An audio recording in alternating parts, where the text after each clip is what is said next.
Palmer, along with my real-life cousin, the coach himself who is missing practice tonight, Lance Irvin.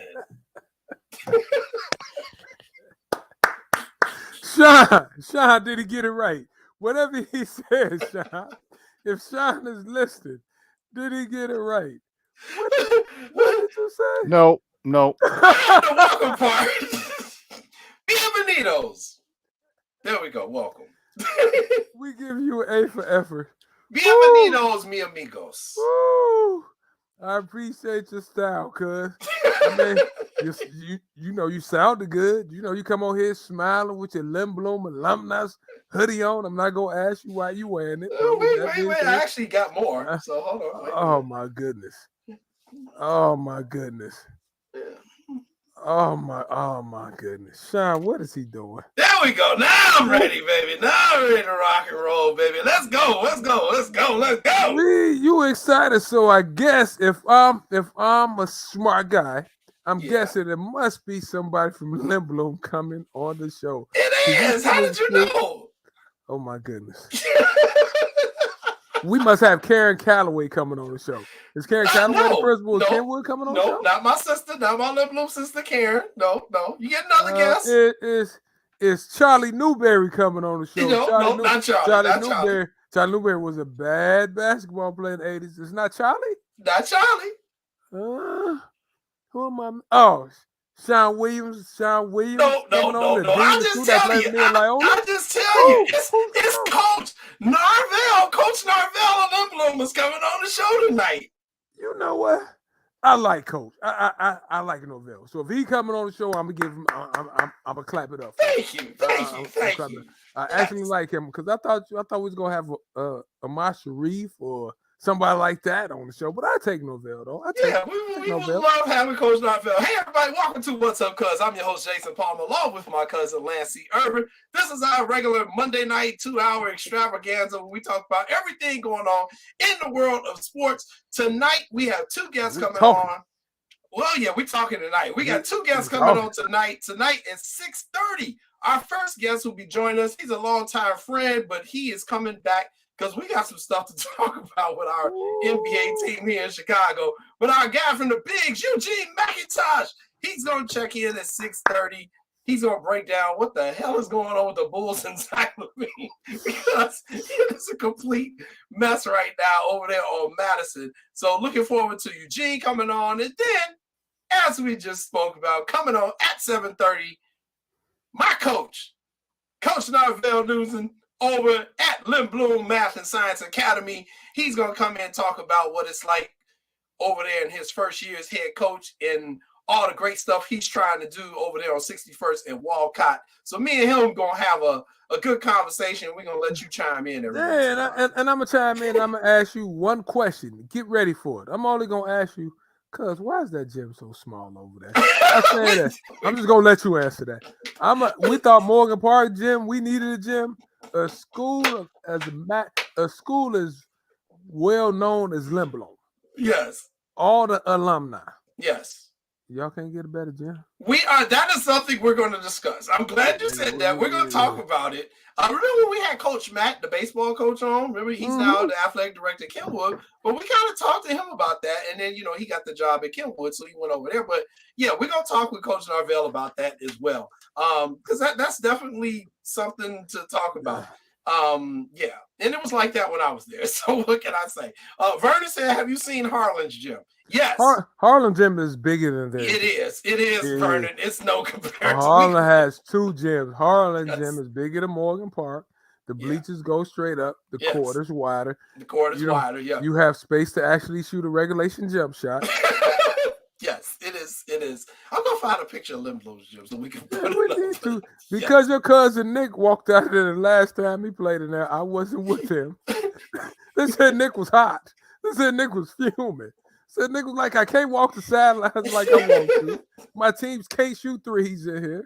He's like, oh, y'all just set me up. He's like, this the Red South, for goodness sake. It's called home court advantage, Lance Irvin. That's what it's called. I'm not mad at him. Home court advantage. Woo, we need one of them low beams to come into play. But anyway, so those will be our guests coming on tonight. So everybody stay tuned. We got a fantastic show coming in. If you are checking us out on the SportsZone Chicago YouTube feed, we appreciate that. Go ahead and leave your comments and likes and subscribe to that channel. If you are tuning in on the Facebook live feed, and a lot of people are sharing it, so the feed is kind of all over the place. We appreciate you watching on Facebook Live. Go ahead and send us your comments and all that good stuff. What's up to our girl? Our girl G? Is G around? We ain't seen her around. You know what? G is a Bears fan, so we need to have her on the show one day, Jay. Seriously, though. That explains why she's in hibernation. Yeah, you know, she goes to all the Bears games, no matter if it's in Dallas, L.A., she's going to travel and watch the Bears play. As a matter of fact, I need to ask her about that. Give us a report of what happened in Atlanta a couple weeks ago. Yeah, she was down there too, and I can't wait to talk about my Bears. Okay. It might not. Sean sent me off. Sean sent me off. He said 7 to 9 games. It looks like we're gonna be stuck at 3. You still got a chance to get 7. I don't think it's gonna happen, but you know. Jay, Buffalo Bills coming up. Yeah, that's the Green Bay double check Packers. I own y'all. Even though I think that's the best chance. I think that's the best chance the Bears got to win. Who else can we be coming up? It's the NFL. It can happen any given Sunday. You're right, Jay. But if Fields doesn't play again, they gave away all our defensive players. Yes. They want the number 2 pick. Right now, Jay, if we were picking right now, we'd pick number 2. In Shaw's defense, when he made that prediction, they still had everybody. Quinn. They still had everybody when he made the pick. So we can't go in on Shaw for that because he didn't know they were going to trade away everybody. Before we realized that the NFL was conspiring, that the NFL wanted the Bears to get the 2nd pick because so they said, okay, we're going to make sure that you don't get jack shit for calls. All right. Your guys can get pulled by the face mask, pulled by the jersey, tripped up. They have 12 men. Other teams have 12 men on the field. You're not going to get calls. All right. You saw the hold on Chase Claypool. You're in the end. If you're a ref in the end zone, that's your job to watch for pass interference. How do you not call that? So before I knew it was a conspiracy theory against my Bears, because the Bears, you know, John Madden said it best. He said the NFL is much better when the Bears are good. He did say that. So the NFL will say, okay, let's make the Bears good. Let's make sure they get a top 5 draft pick. And as of right now, Landry, you're correct. You know, for the 2nd pick in the NFL draft, the Chicago Bears select Jalen Carter, defensive tackle, Georgia. I will be happier than a pig in slop when I hear that. But Sean, let me ask you this. Sean going out, Brett Believe on us on the show. let me ask you this, Sean, because guys in the NBA used to say it's meant for certain matchups, certain teams to get certain picks. We don't know if that's true or not. I don't know. But I believe it. I can't even finish my question. See, you believe? I mean, Sean, if you are the Bears, you gave away everybody. Yeah. Like when you and I we sitting there, and I'm sitting there like for the number 2 pick, and you have a lot of cap space. Yeah. Would you not play Justin Fields if he has an inkling of being hurt? Would you not play Justin Fields? And then secondly, dang, how you just give away a season? I shouldn't say give it away, but no, give it away. That just doesn't sit well with me.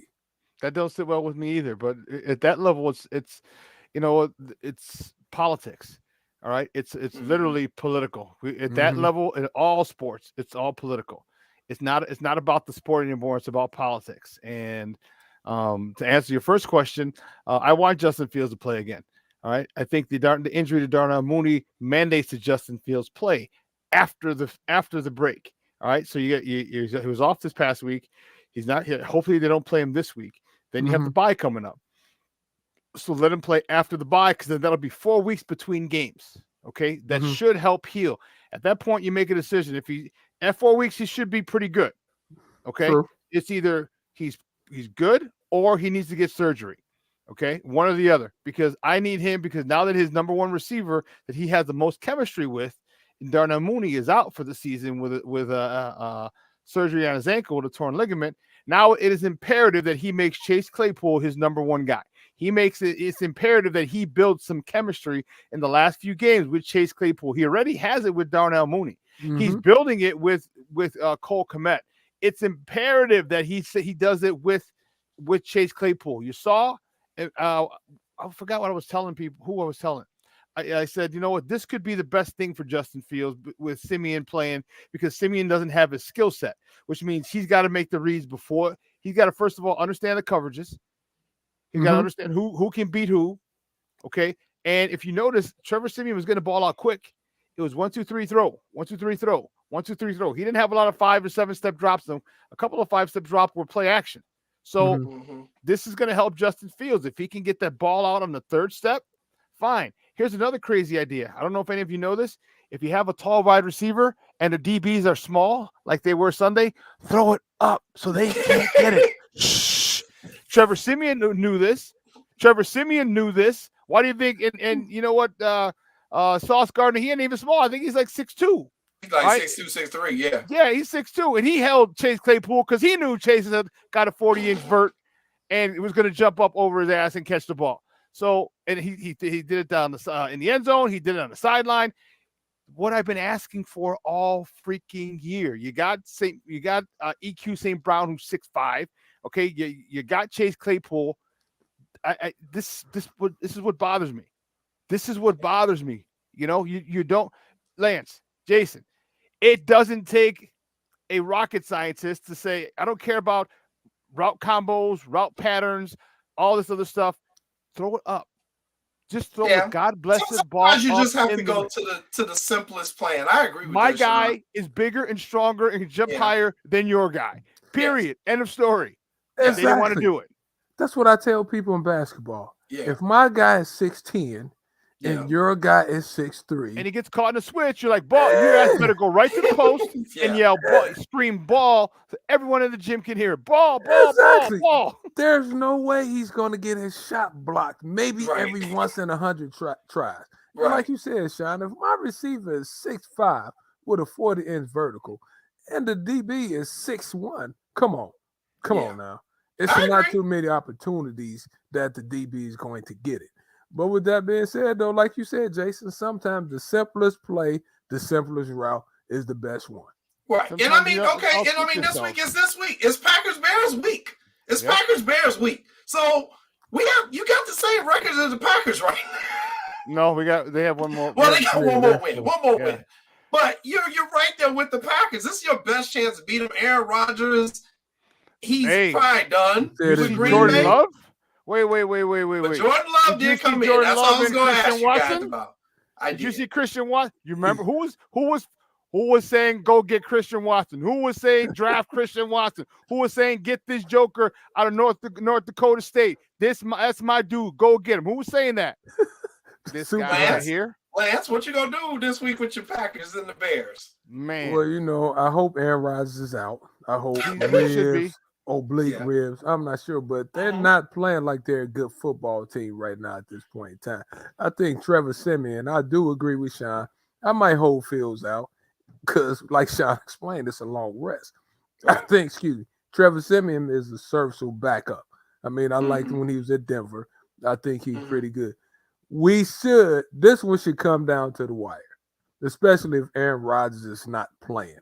You will hope we can get this one because this is probably the best chance on paper that we have a chance to actually beat them. I agree with that. And the game is at Soldier Field, so it is in Chicago. This is your chance. When I looked at the rest of the schedule this year for the Bears, you got Buffalo. You got to play. You got to play like Philadelphia. You got Philadelphia. You got to play a much improved Detroit team. You got to play the Vikings. Minnesota last game. Yeah. So it's hard to say that the Green Bay is going to probably be their best chance, but that's just the reality of the situation. But also again, I'm going to reiterate, I wouldn't put this so much on wins and losses this year, but we will see how this develops. But exactly. Go ahead. And my last point is this: I do agree with Sean says though. It's a lot to do with the front office too now. I mean, they can hold people out now. We all say, well, maybe they can't. Yes, they can. And it's about politics too. N'Keal Harry. Why isn't N'Keal Harry playing? He's 6'4" with a and all he did in college was jump up and go get it. You couldn't use that in the red zone. You couldn't use that from the 25, 30-yard line going in with Justin Fields.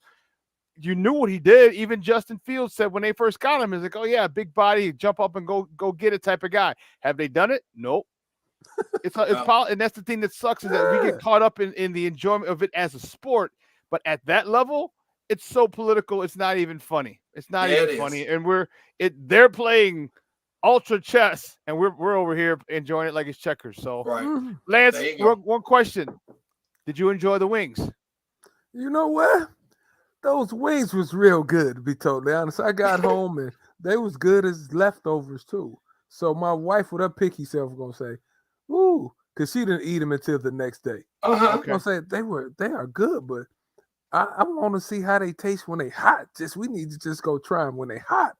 I said, well, if they good leftovers, they's really good, really good. I had fun that day too.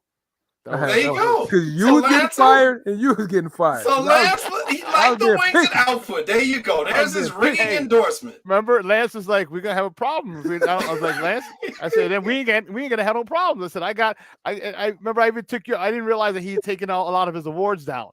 Yeah. But man, we went up there and dude, I knew it. I knew it. The smoke fellas, they were like, "Damn, that was fire." That was fire.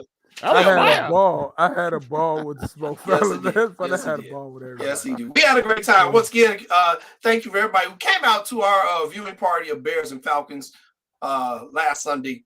We had a great time meeting all of you and having a good time, and Lance loved the wing. So it was a win-win for everybody. All right. Oh, by the way, if you're not watching us on the SportsZone Chicago app, we forgot to mention that.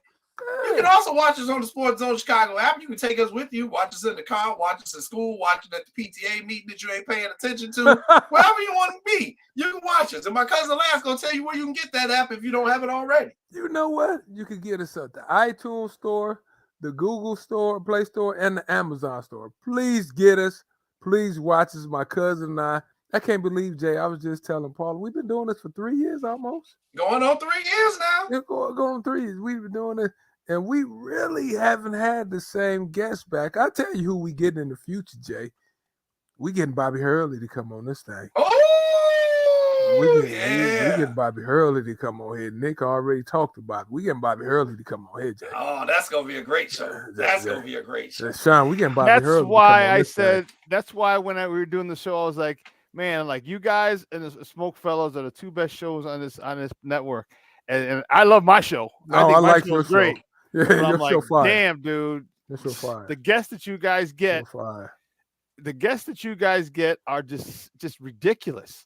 That's why I had to tell the story about Danny Manning's like, wait, Lance, you on a podcast? How can I be down? What's up? I was like, Rock Chalk J Hawk himself calls you like, man, boy, get me on the podcast. I was like, come on, man. Who got that kind of clout, man? I was like, Big D, man. Come on, Mom. Can't wait to get Bobby Hurley. Speaking of Big D, I almost forgot about this as we were talking about Bears. We do have to pay our respects today for one of the greatest Bears. Happy heavenly birthday to Double D. Dave Dorison. Double D, Dave Dorison. Happy birthday to heaven, man. This was a cool brother right here. If you didn't get a chance to meet him when he was still alive, just a down-to-earth brother, really did a lot to help African-American business people, people in politics, just a really smart and engaging guy. And it was really, a shame how his life tragically came to an end. But he is one of the people that, really is responsible for them paying so much attention to CTE right now in the National Football League. He was struggling with some issues in the latter years of his life, and then they finally were able to attribute his change in behavior and some of his mental status to that. So happy heavenly birthday to Double Dave Dorison. Just a really cool guy. I got a chance to interview him a couple of times. Really cool guy. So, all right. Ready to move on? All right. Yeah, did you tell the people where to get the app? No. I did tell him. Oh, you did tell him? All right, good. Yeah, but Jason, I have to ask you this real quick. What's up with my man Deion Sanders? Is he staying? He's staying. Is he going to Colorado? He's not going nowhere, man.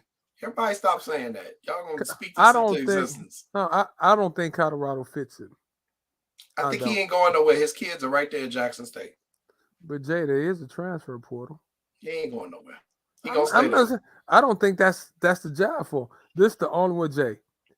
If South Florida calls him, I'm a little nervous about South Florida, Jay.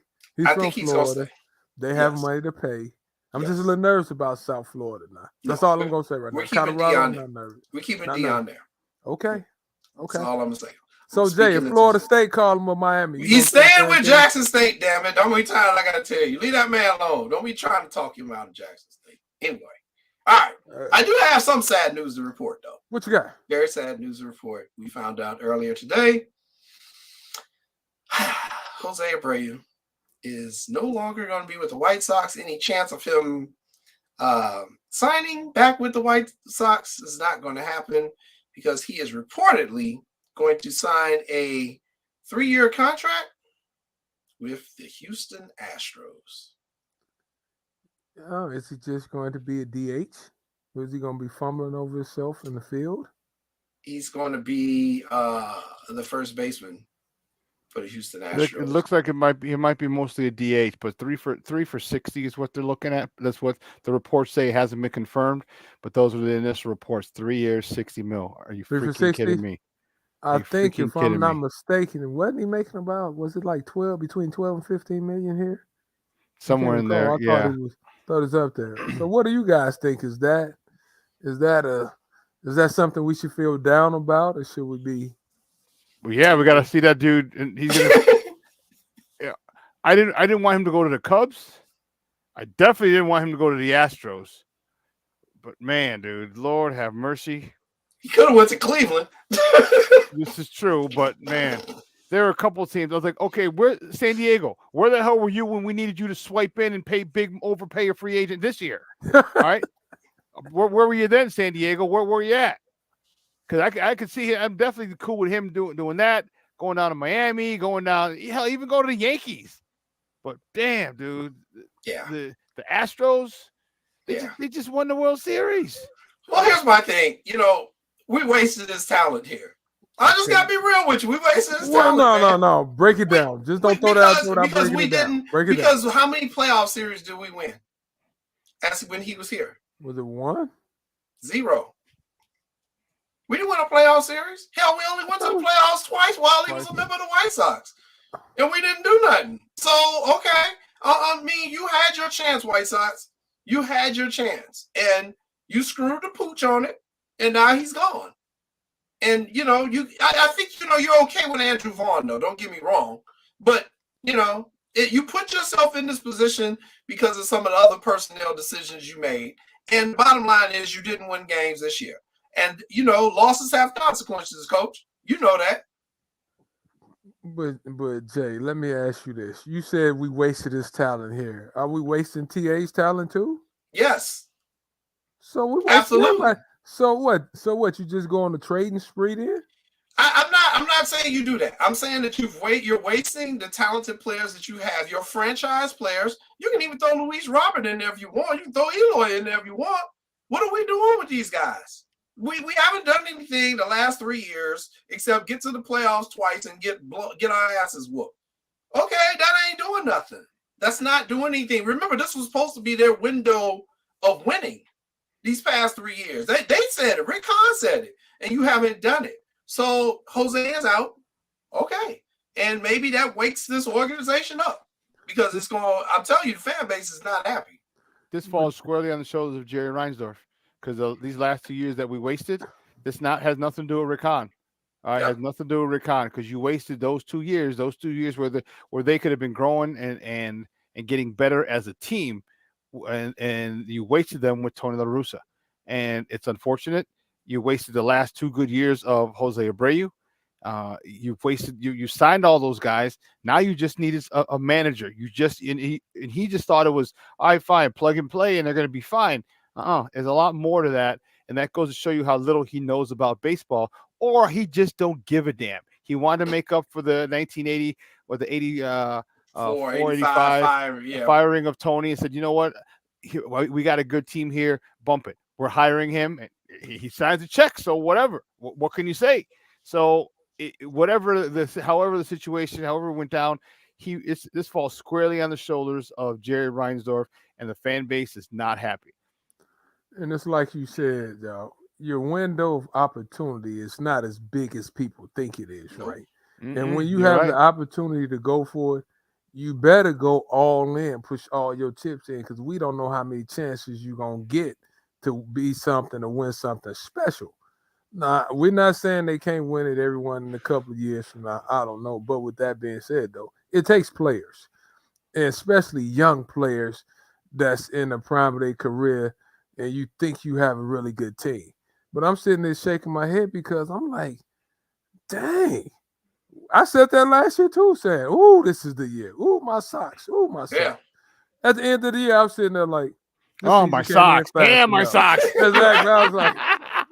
I'm like, boy, here we go again, boy. So out with the old, but in with the new, fellas. So out with the old and in with the new, because they did sign somebody. Pitcher Mike Clevenger is coming to the White Sox to pitch. And they currently have him penciled in as the 5th starter. However, I wouldn't hold that. It's December, so more can happen. But Mike Clevenger is coming.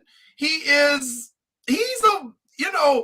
kind of a wild guy, so he actually might fit in with this team's personality. He's got tattoos, colored gloves, long hair. He ignores COVID rules and goes to bars and kicks it.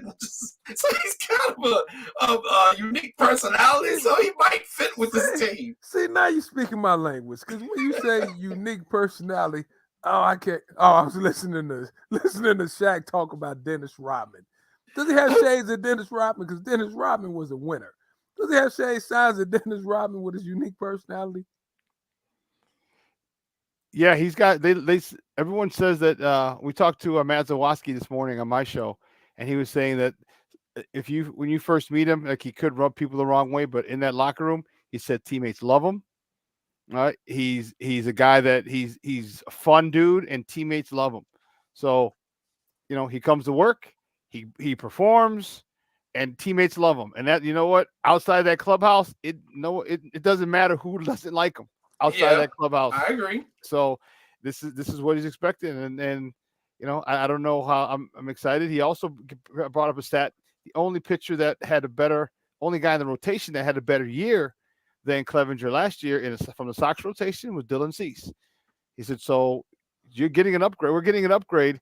Who knows with Giolito, who knows Johnny Cueto. And I don't know if you just saw Johnny Cueto looks like he's going to sign with the Astros. Like, oh shit. Come on. Yeah, it just came across the wire. What is it, a fire sale for not a fire sale, just give everybody to the Astros? Yeah, bad enough they won the World Series, and now you get Jose Abreu, former MVP, and but we'll see. Well, I mean, that's the benefit of being a World Series champ. Everybody wants to come play with you, but we got Clevenger. Now this is the outfit I love. He got a San Diego basketball jersey. San Diego ain't even have a team no more. Wasn't they team the Clippers back in the day? San Diego Clippers. They were. Yeah. So he's got a Padres basketball jersey. Looks like an ABA jersey. Damn. I was about to say, is that Lloyd B. Free jersey? Oh God! So welcome to our new White Sox pitcher. He's gonna be interesting to cover. I'll tell you that. Yeah, he is, and Matt also said that he does not hold his tongue. He does not bite his tongue at all. So he tells you what he feels. So he is going to be interesting to cover. He is going to give quite a few good sound bites. So Sox reporters, get ready. Oh God, this is gonna be hilarious, man. The story to me was when he was out kicking it during COVID. When he was with Cleveland, he wasn't supposed to be out kicking it. They had everybody in kind of like quarantine. Him and his teammate are out at the damn bar. He said he had enough. He said, Jay, he had enough. He said, you know what?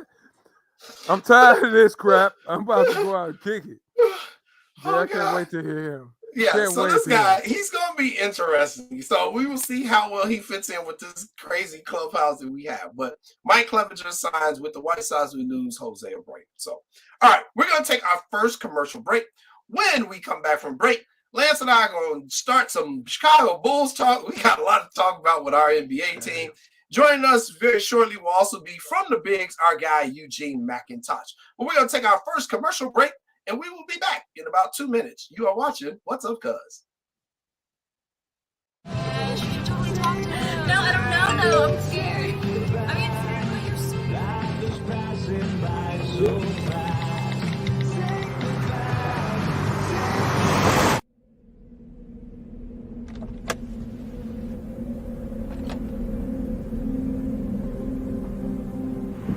that you're in my lane?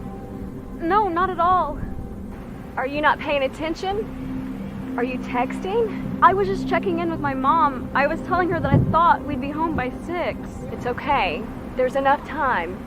Just pay attention. I'm not even halfway through my text. There's no way. I'm not even going to look up. My babies are in the car. You have to pay attention. It's just supposed to be a quick text. I'm so sorry.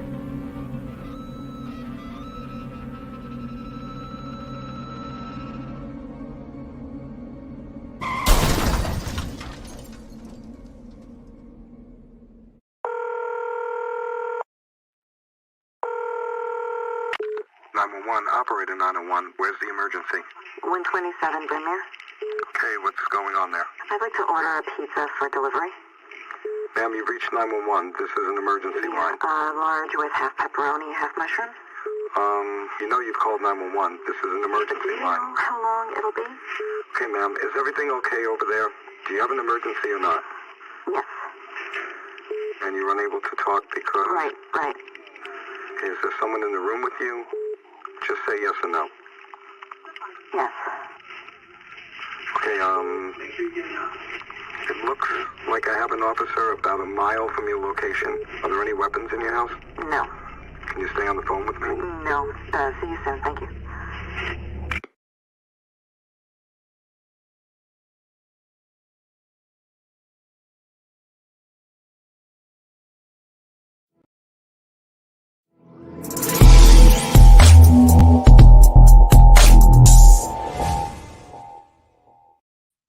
Welcome back, everybody, to What's Up, Cuz. I'm your host, Jason Palmer, along with my cousin, the coach himself, Lance say, Irvin, and I see you getting dinged. You forgot to mention one place where people can view the show. I said iTunes, Amazon, and Google. Yeah, and then we forgot to mention our ROKU channel. Oh, my goodness. Too much turkey, man. Too much turkey. Yeah, see, we got to put the graphic up now. Cause you slipping on your job.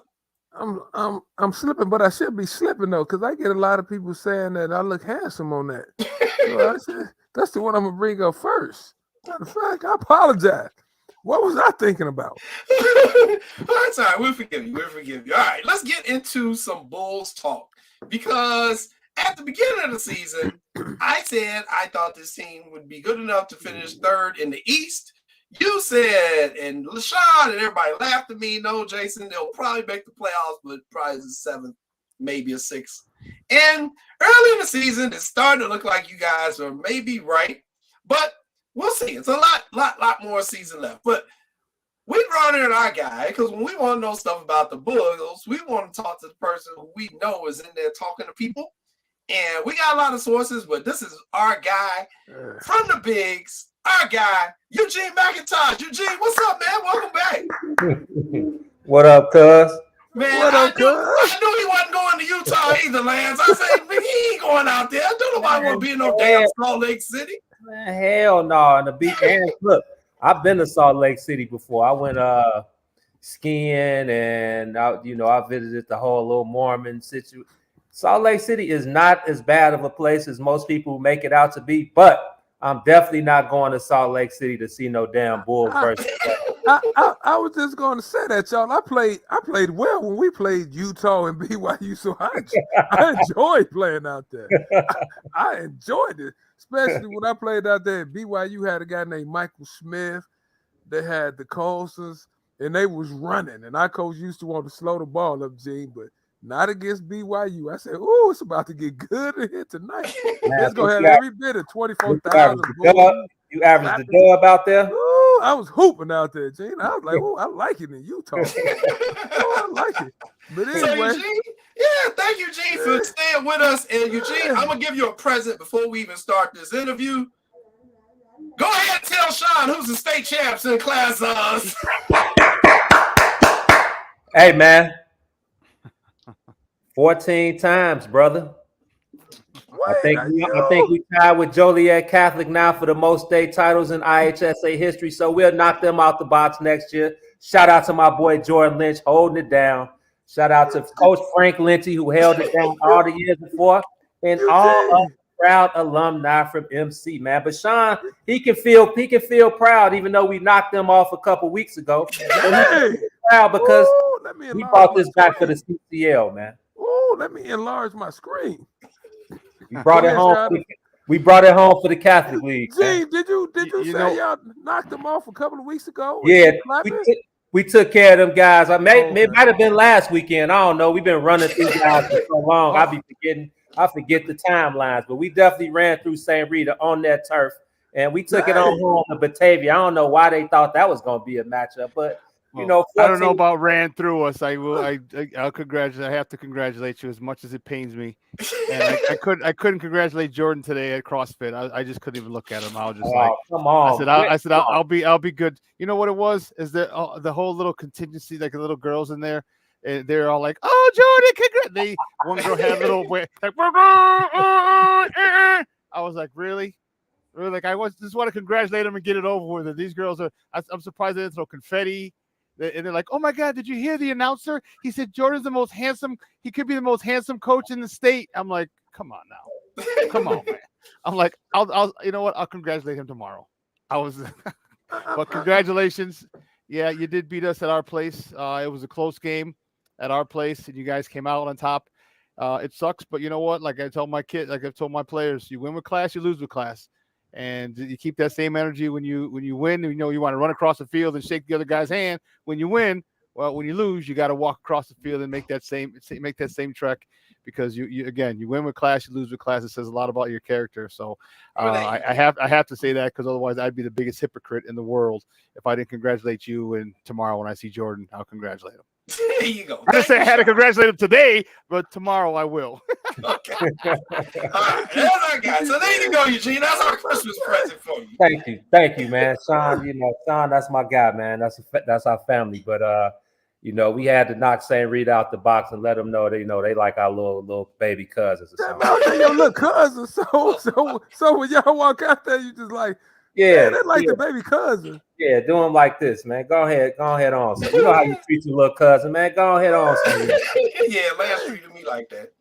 I'm just saying, Eugene. So they just like the little stepchild, the little cousin. You just Lance. Our 4 years at Mount Carmel, we didn't lose to St. Rita once in anything.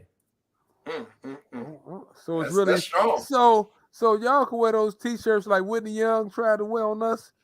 It's not a rival. It's not a rival. So it's really not a rivalry. Yeah, I mean that's that Whitney Young and Kenwood thing. We gonna have to talk about that. But yeah, there's no rivalry in the Catholic League. Come on, man. Oh Lord! All right, now we started stuff.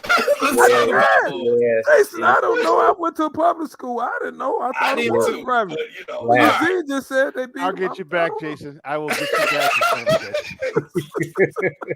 Yeah, there's no rival in the Catholic League, man. We run and own the Catholic League by far. There you go. All right, let's get to some Bulls talk, because we got some conversations we need to have, and let's just start right out the box with the big elephant in the room, Zach LaVine. I mean, this picture kind of says it all. It's kind of like, Sean named him Diva LaVine earlier today. I think I'm gonna use that for my article. Last time Eugene was on, he said he didn't think the Bulls had enough dogs in that lineup, too many nice guys, and we're seeing it. We are flat out seeing. I was at the game in Milwaukee. I saw it for myself, the fourth quarter meltdown by LaVine, and had it not been for Vukovic, we would not have won that game. But Eugene, you are with this team all the time. Tell me just overall in general, what are your thoughts on this team and what you're seeing? Well, I think let's just start with, if you want to start with Zach, since you threw that wild picture up, and that picture it does sum it up, to be honest with you. And I mean, look, man, Zach, we know he's coming off the knee surgery, but this is a guy who's had a history of knee problems, and though he's 27, 28, which is still a young guy in the league, he got a lot of miles on those knees, man. So I feel like the Bulls get money. Like I always want those guys to get as much money as possible, get them checks up, get those max deals, because you work for however much they pay you, right? Exactly. But this, I feel like that was a desperation move by the Bulls, giving him that max deal, because obviously DeMar DeRozan, he's been lights out his year and a quarter here, but how much longer is he supposed to play at this high of a level? So I feel like giving Zach that max was just kind of putting the pressure on not just the guys, but the front office and the management and everybody that has something to do with the organization. It's like, man, we're trying to win now. And I mean, Zach and DeMar, that's a nice little combo, but I still don't think that's good enough. I mean, Vooch is good. Vooch is cool. We've seen him have his all-star ways here and there, but sometimes, you know, he gets lost in the shuffle. And I think all of this comes down to us not having a point guard. With Zoe, I mean, Zoe, numbers-wise, he wasn't, you know, Steph, Dame, Kyrie, and those high-level scoring guys, but he's a guy that knows how to run a ball club. And when it's time to give Vooch the ball, which I don't know why the Bulls don't start inside out. I know it's a monkey see, monkey do league, and everybody thinks they can shoot the ball like Steph and Clay and when they had KD, but most teams can't. And that's why a lot of these games are tough to watch sometimes. But in the Bulls' favor, we don't have a shooter. If you want to call Kobe White a three-point shooter, I don't have a problem with that. But his time, you know, he's been up and down in the lineup. He's been hurt. So there's no consistency. So we don't have any shooters. Zach LaVine, I hate to call him a low IQ player because we've seen Zach be able to make plays for others. But when his shot isn't falling, he's like a one-trick pony. And then DeMar DeRozan, he has to do too much to get his points. Like he has to dribble the ball. He has to get to his spot. You know, he does the pump fake. He's a wizard at drawing fouls, but I just don't think those two guys mesh together well. So at the end of the day, they're missing Zoe. And that's why it comes down to a lot of hero ball like we saw against Oklahoma City the other day. There's no way you go there after beating Milwaukee and Boston. Right. You go there and lose to those guys. But that's because when it comes down to the clutch, they start turns into hero ball, and you don't have anybody to follow the game plan that Billy Donovan and his coaching staff put forth in the beginning of the game. I know I've talked to Billy enough myself off the record, and we talked to Billy enough on the record during those practices and pregame pressers where we know that those guys have a certain way that they want to play. And when it gets down to crunch time and they need buckets and they need some fluidity in the offense, they go to hero ball. It's either Zach shooting those terrible fadeaway threes or DeMar DeRozan. I mean, he comes through most of the time, but hey, man, it's a 50%. You either gonna make it or miss it. And I don't know anybody that shoots 100% from the field. So they're just missing Zoe and somebody to kind of work that offense the way it needs to be, man. You know what, Eugene? See, that's why I fool with you, because you and I was on the same page. Because the one thing I wrote down here on my notes was missing Lonzo. I mean, not only on the offensive end, but on the defensive end, too. 100%. Lonzo has size. I said when they first got him, that's a good pickup. Because like you said, he might not be Chris Paul. He might not be some of the other guys, Fox and those guys, but he's a good player that knows how to run a ball club. He's been doing this since high school. He did it in college, and he was doing it in the NBA. And I think guys, they respect him. Nothing against Io and Dragic. Io's still young. Io is doing the best he could do right now, and he's still figuring it out to a certain extent, but he's playing well. But my concern was Lonzo, number one. I never thought the inside game was formidable enough. I like the drum and pickup, but with that being said, I don't think Vooch goes inside enough where he's constantly eating, getting other bigs in foul trouble. I just think he's an outside big first, then he go inside a little bit. But in terms of Zach, I said on the show a couple of weeks ago, I said I was going to see what he was rated in terms of a two guard. That's why I said the Bulls was kind of stuck and had to sign him, because most of the stuff I read, they have Zach between 2 and 4 as a two guard in the NBA. My concern was him on the defensive end. Right. Like you have two guards, we're talking about Devin Booker. We're talking about Donovan Mitchell. I think we talk about Jaylen Brown. Then like Zach is probably in the conversation somewhere. But Zach has to guard a little bit better. I think when he came back from the Olympics, I thought he turned the corner. I said, man, his defense was a little bit better. And I'm watching a couple of games. I'm like, come on, Zach, you're reverting back to your old habits. Yeah. Like you in a league where most teams have a two guard, man, you got to strap it up. You got Jimmy Butler at Miami is in that category. There's not too many off nights you can have in the NBA when you talking about playing against a 2-guard. Come on now. You have to strap it up. But I think they do miss Lonzo quite a bit, like you said.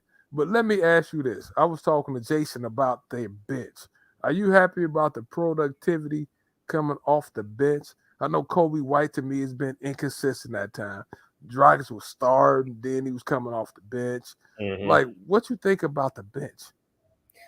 Well, that's interesting, Lance. For the first maybe Bulls are what 8-11 now, 8-10, 8-11, 8-11. Like maybe those first 10-11 games, the bench was the ones holding everything down. So it's been cool to watch the bench, even though, and when you think about it, when you think Caruso, Javante, Andre Drummond, Goran Dragic, there's no Jordan Clarkson or no Jamal Crawford type of guy that's coming in and instantly giving you that 15, 16, 17 off the bench that you would like to have as your sixth man.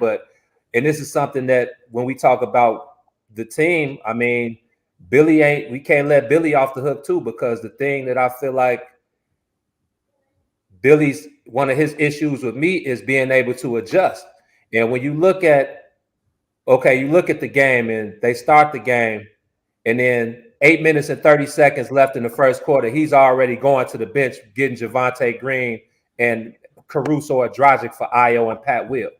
And it's like, well, if you're going to do that so quick into the game, why not start one of the other guys off the bench? And it would be, to me, I feel like you can substitute defense for offense, because the way that Javante Green and Caruso and Dragic and those guys, Drummond, they can turn the defense into offense. Dragic is going to find Drummond on the rolls and the alley-oops. Javante is going to get the steal and fill the lane, and he's going to finish with a dunk. Caruso is going to get that steal and finish above the rim. So I think Billy has to do a better job of rotating the wheel a little bit and finding a better fit if you're going to go that quick into the bench, to start the game. And even in the second half, same thing. The last game I was at the UC, in the third quarter, he went to the bench. He got Io and Pat Will out with like 10 minutes left in the third quarter. And it's like, hey man, you could have just started Javante or Caruso or whoever and brought Io. And you made a good point, Lance. There's nothing against Io, because I feel the same way. But it's his second year. He's still learning how to become a point guard in the league. And this league is more offensive minded. So Io, he can get 15, 16, 17 a game, but he's not going to get it the way Dame and Steph and Kyrie and those high level scoring guards get it. So you're playing at a disadvantage already. So I just feel like Billy definitely has to make some type of adjustment. But give the bench credit, man. They've done a good job so far. Yeah, now that you pointed out, right, because that's probably too soon, I think, to sub a guy that starts most of the time, because at least they take you to the 3-minute mark. That's right. 4 minutes, and that's when they come on like that. That's a little early to be subbing. But let me ask you this: a couple of weeks ago, he didn't play Zach the fourth quarter, and I thought Zach got in his feelings. Was Zach? Did he do right? Did you think Billy did right by not playing him the last few minutes? Because it seems like Zach got in his feelings. And most superstars, and I'm gonna call him a superstar, right? Because he made an all-star team. So most superstars, they want to play. Do you think that affected him mentally, from the mental standpoint, not playing in the fourth? I'm pretty sure it did, man. Because I was who were they playing? Because I was in the visitors' locker room. What game was it? Oh, what game was that when he sat him down? Was it Brooklyn? I'll pull it up. You guys check. I'll pull it up. It wasn't Brooklyn. It was, because I was in the visitors' locker room. Who was that? Oh, damn. Because I know they made a run. I can't recall who. It wasn't the Boston game. No, it was before Boston. It was before Boston? Yeah, it was before Boston. It was the let me see which game that was.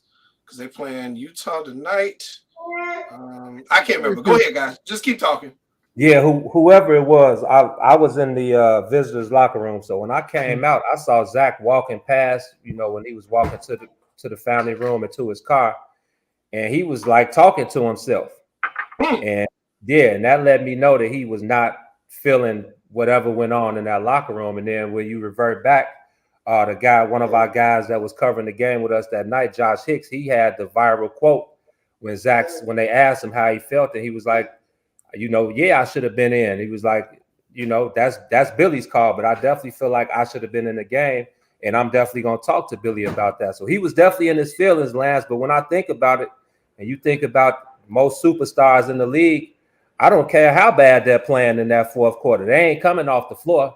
So I think it was big balls from Billy to pull that move with Zach. I kind of feel both of them because Zach was basically worthless that night. He wasn't doing anything to get anybody else involved. It was New Orleans. Go ahead.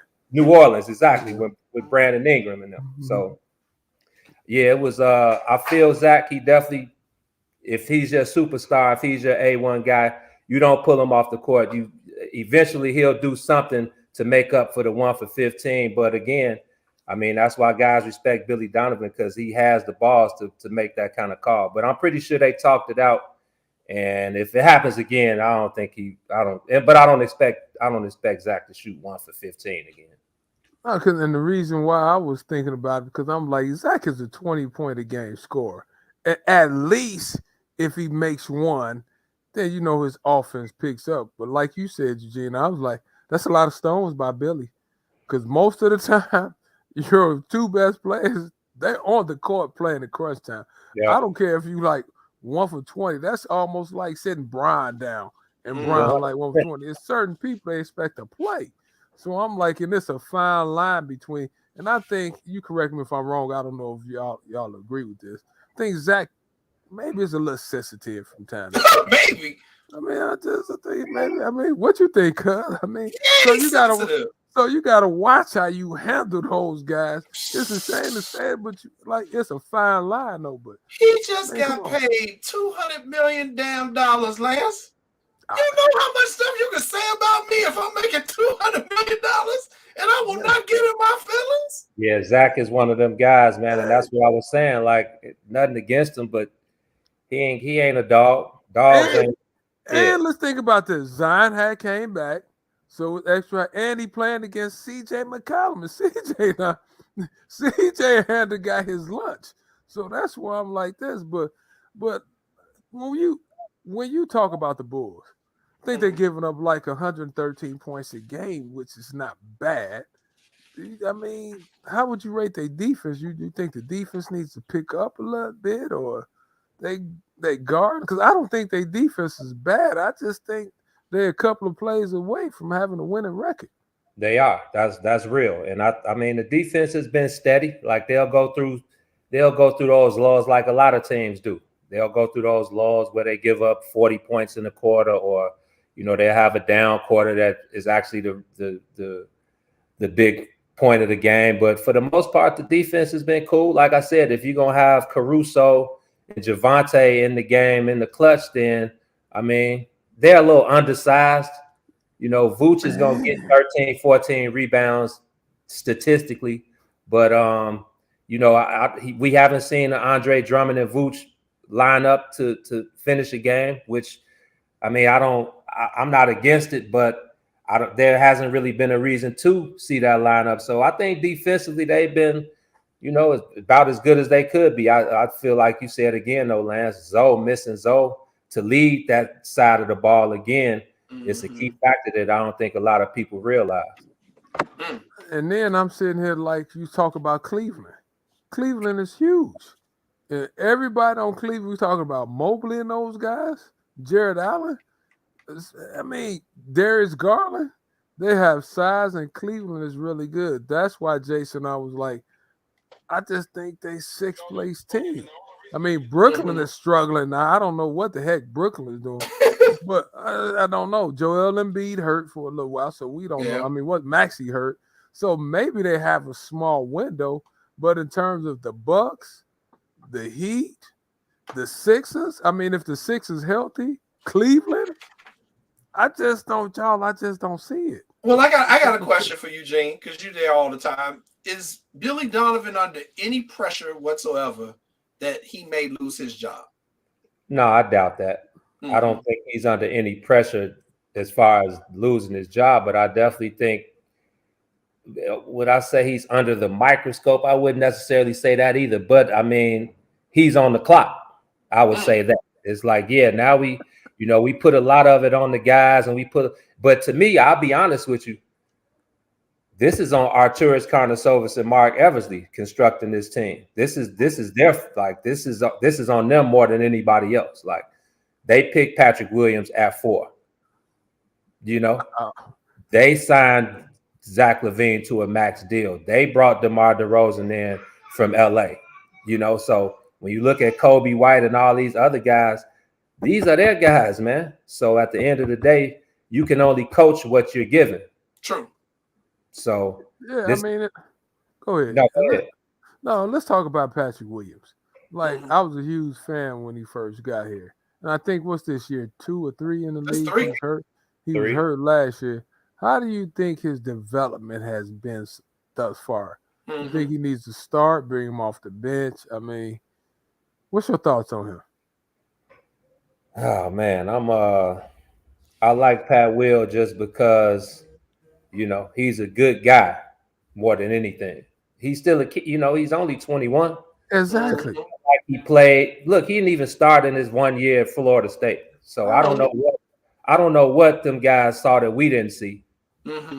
So some guys take longer to develop than others. With your 4th pick, you expect them to be on the up, not just now it's looking like he's on an upward trajectory. The last few games, his first 8 games, he was averaging like 7 points, shooting 39%, such and such. His last 11, I think he's at like 11 points, shooting 50% and 40 from 3. And I mean, that's the upward trajectory we like to see. But I mean, keep him in the starting lineup, man. I think that's the best thing for him. You don't really want to shoot his confidence down. If I'm not sure where he is confidence-wise, but I keep him in the starting lineup. I think he's finally figuring out where he fits, and it's different. You'll see him when he's not on the court with LaVine and DeRozan. He's more offensive-minded, but when he's on the court with those guys, it's just like he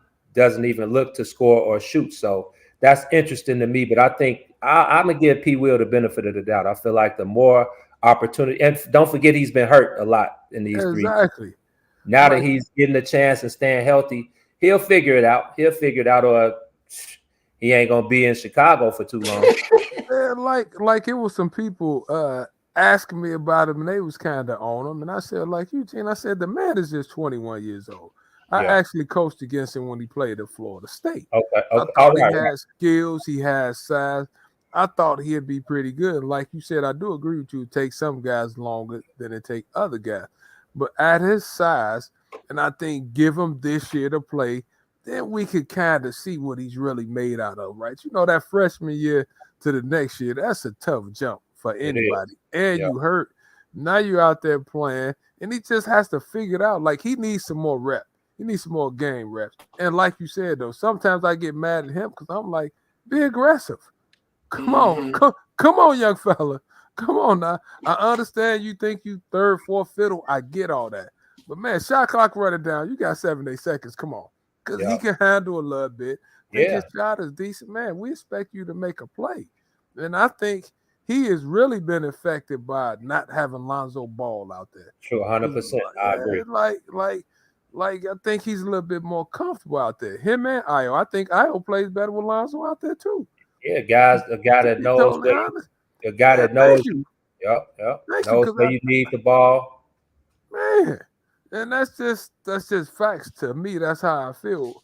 But with that being said, too, though, it takes time, and I think he'd be right there. But I'm still concerned about their lack of size. Their lack of size. I mean, what you think, Huge? I mean, I just don't know. Because when it comes time to the playoffs, like, they just too small for me. What you think, cuz? What What you think, Jay? And you got a point, man. But you got to remember, Lance. You know this is a positionless league. Some nights you might see, like in Golden State, they'll throw Steph, Clay, Draymond. Draymond will be the 5. You know they'll start Looney, but then it'll be Steph, Draymond, Clay, the kid that just got paid that had to fight with Draymond, Jordan Poole, Poole, and who knows who else over there. Right, they'll have a small forward at center. So sometimes it's a positionless league, and sometimes it might not be a center on the floor. But I do agree with you, man. In the grand scheme of things, I feel like they are the smaller team most nights, especially if they're not gonna go Drummond and Vooch, at the 4 and 5. Yeah, I gotta ask you this because I'm tired of Irvin brothers, especially Mac and Nick. I'm tired of them. I'm gonna tell y'all why I'm tired of them. Their Lakers stink, and they still believe in the Lakers. Yeah, what's your thought on the bad Lakers? I mean, they always they want to text me. Ooh, our Lakers won. Your Lakers won 3-4 games. Like the Lakers stink. Like, do y'all think the Lakers good? Anybody here? Does either one of y'all think the Lakers good? I'm just throwing that out there. The Lakers are not good. Who thinks?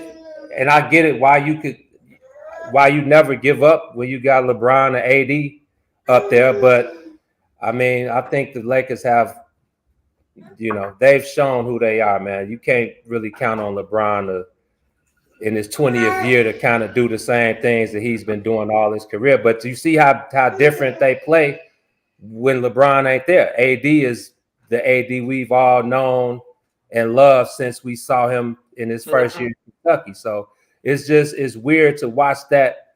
But I mean, it's the same thing. We watched Bron, guys like Kevin Love. Kevin Love was 24-18 in Minnesota. When he got to LeBron, he was an outside shooter. Same with Chris Bosh. He was 20-13 in Miami.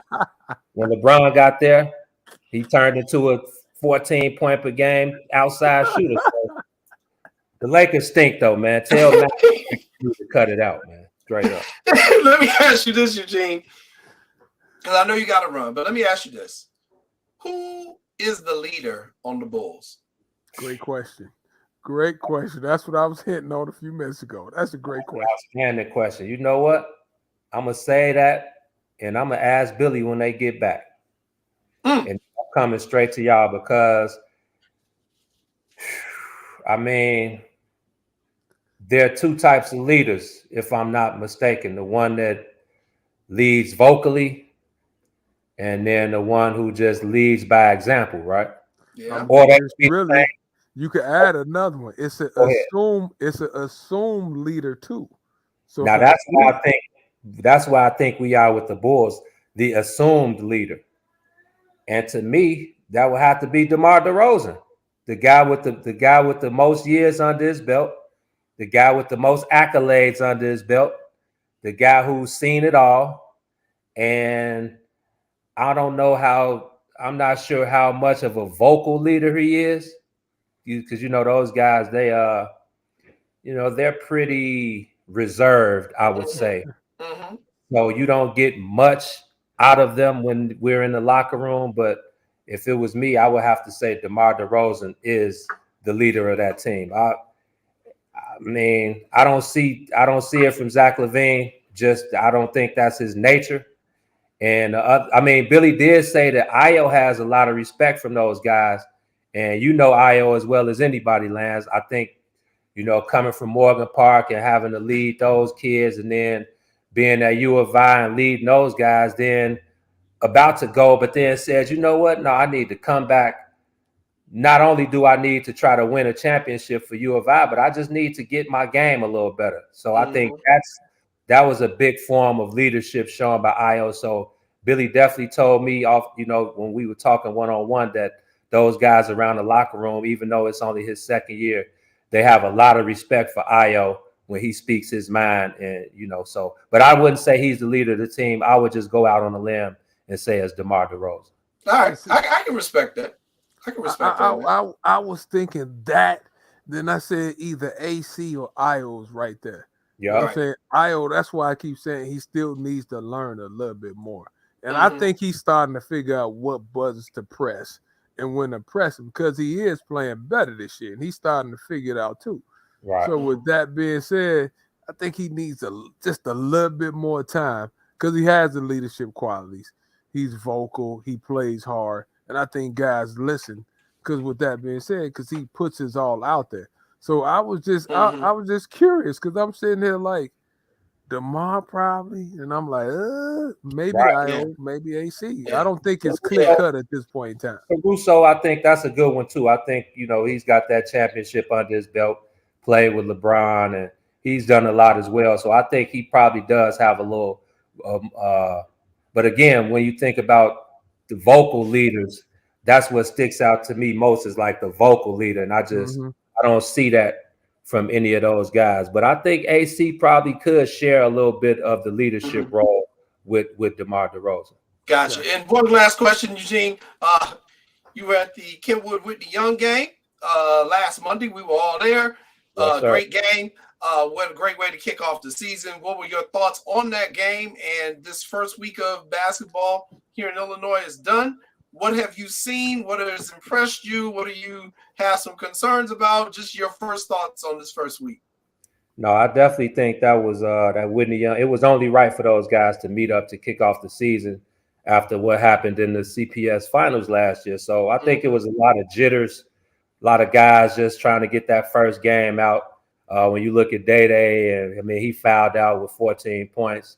You look at Dalen Davis on the other side going to. So you got two D1 point guards going at it, Princeton versus Kansas State. So I mean, everybody was coming in looking to see what that matchup was going to be like, but it came down to the other guys that made the big plays to win the game. So big win by Kenwood, man. Shout out to Mike. I know him and Ty.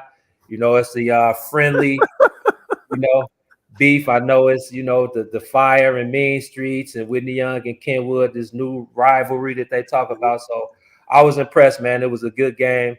I'm always impressed with the kids. And, man, this should be a good season, man. I can't wait to see when they start using this shot clock. I heard they're going to be using it at the Elite Classic this weekend. They are. They are.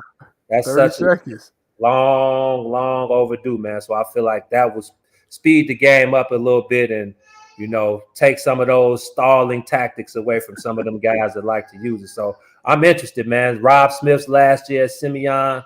So it's a lot of storylines. It's a lot of storylines around the city this year. So I'm ready to get it going, man.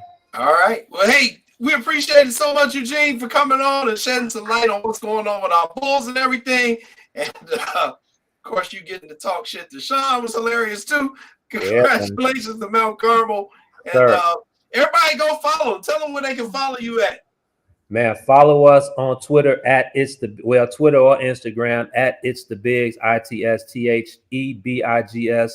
Follow me at Stay Humble, STAYHUMBLE, or just go to the website, www.thebigs.us. We on all the beats, man. Cubs, White Sox, Bulls, Bears, high school, whatever y'all need, we got the drop for you, man. Shout out to my brothers. What's up, cuz, man? Y'all doing the big old network, man. ROKU channels and stuff, man. What up, man? But Gene, I got a problem, though. Can you take me to the Bulls game? Because my cousin doesn't have any clout. He used to go to all the Bulls games. I interview this person. Now we're a partnership, and I can't go to. They got to be worse than now.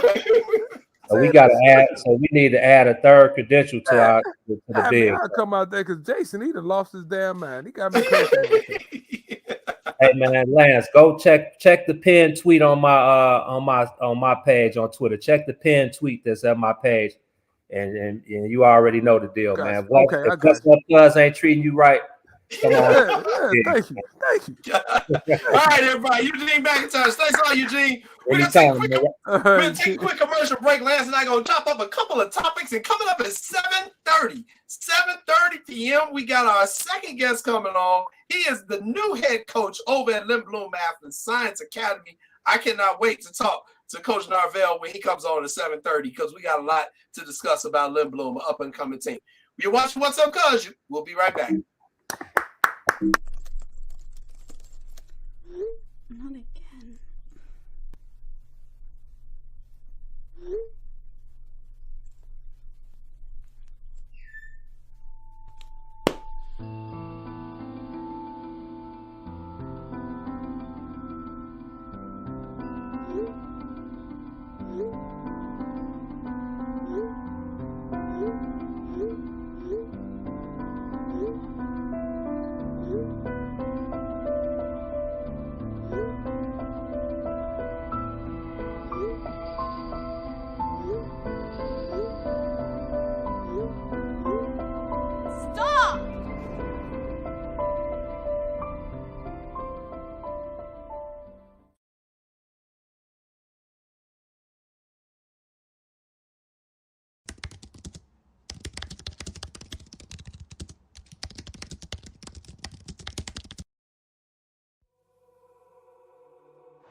At a time when the news seems as subjective as the partisan politics dividing this country, independent professional journalism has become the resource people need to get the honest and accurate information for their lives. That's why I created JCoinReports.com.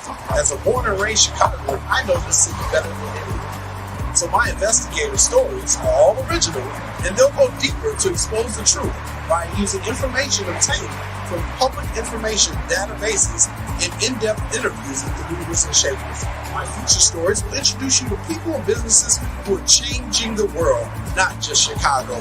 My missing person stories will spotlight those who you don't hear about in the mainstream media who are often overlooked. If you want to hear my personal views on things around the world, check out my blog site, which is based off of factual information and my life experiences. There's also past episodes of my weekly sports podcast show, What's Up Cuz, that I host with my real-life cousin, Lance Irvin.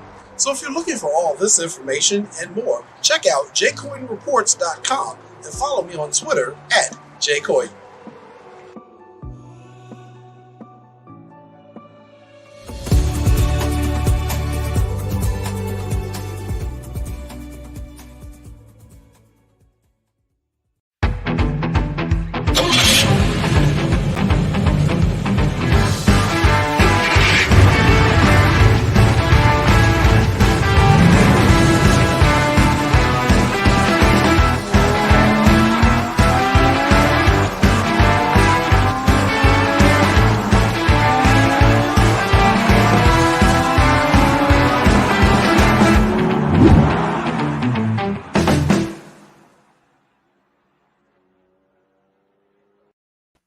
Welcome back, everybody, to another episode of What's Up, Cuz. I'm your host, Jason Palmer, along with my cousin, Coach Lance Irvin.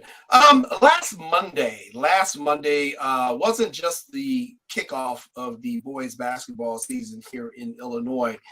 Before the first ball was even thrown up by the referee for tip-off, there was a ceremony that took place on the south side of Chicago. In November of 1984, one of our biggest prep stars, Benjamin Benji Wilson, was shot and killed on South Vincennes Avenue around Simeon High School, where he played. Benji lost his life after a dispute with another teenager, Billy Moore, who was a guest on our show 3 weeks ago. And Billy said that neither he or Benji at that time were mature enough to handle the disagreement that just popped up out of nowhere on the Chicago street. And unfortunately, as a result, Benji lost his life. Mr. Wilson spent over 20 years in prison for his actions. He's also lost his own son to gun violence here in Chicago, which we know is a problem across this nation right now. The amount of violence is taking place in young people losing their lives. But last week, the city of Chicago stepped up and did an honorary street sign on the block where Benji grew up on 78th and Eberhard. They put up the honorary Benji Wilson Way right there on East 78th Street. I was there to report on the ceremony, and there were so many people there, Lance. Your brother was there. This is Byron in the photo, along with some of Benji's teammates. Is that Laurent? That is Laurent. Laurent is out there. We also had our guy, Mark Aguirre, one of the Chicago greatest. Westinghouse superstar, went on to play at DePaul, went on to play for the Dallas Mavericks and the Detroit Pistons, got his ring for the Detroit Pistons. That's Lance's team. Big Mark was out there. And Alderman Sawyer, who's there in the background, he's a 6th Ward Alderman. He was responsible for that. And that's Benji's, that's Benji's coach, isn't it, Lance? You know what? I can't really tell, Jay, to be honest. I can't tell that, but he had Benji's, what he's wearing is Benji's state championship medal when Simeon won the title that year in 84. Wow. But just a really great ceremony, a really great thing. And I think, a lot of us thought that this was something that took place, so many years too late. That's your brother Byron on the mic speaking. He and Benji were really close. Ramonski Love, famous DJ here in Chicago. But just a really good way to honor the memory of Ben Wilson. The best player at Simeon wears number 25 to honor Benji. That was Benji's number. That's a tradition that they've kept going since 1984, which is very impressive. We had Coach Rob Smith here on the show last week. So I wanted to mention that I did get out there to that ceremony. It was really nicely done and long overdue for Benji Wilson, and just wanted to give you a couple moments to share your thoughts on Benji as well. Man, like I always say how people treated me, and he used to treat me with a lot of love. Matter of fact, he was one of the ones that pushed me to work a little bit harder, right? I remember playing with him on the basketball court, and he was like, come on, little bro, you got to pick it up a little bit. And I always thought I played hard. So, he pushed me a little bit too. And I tell the story all the time. That's who I went to my first party with, Byron, Benji.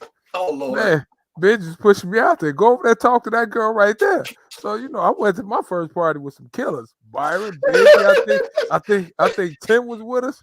I didn't know what I was doing. They was like, come on, man.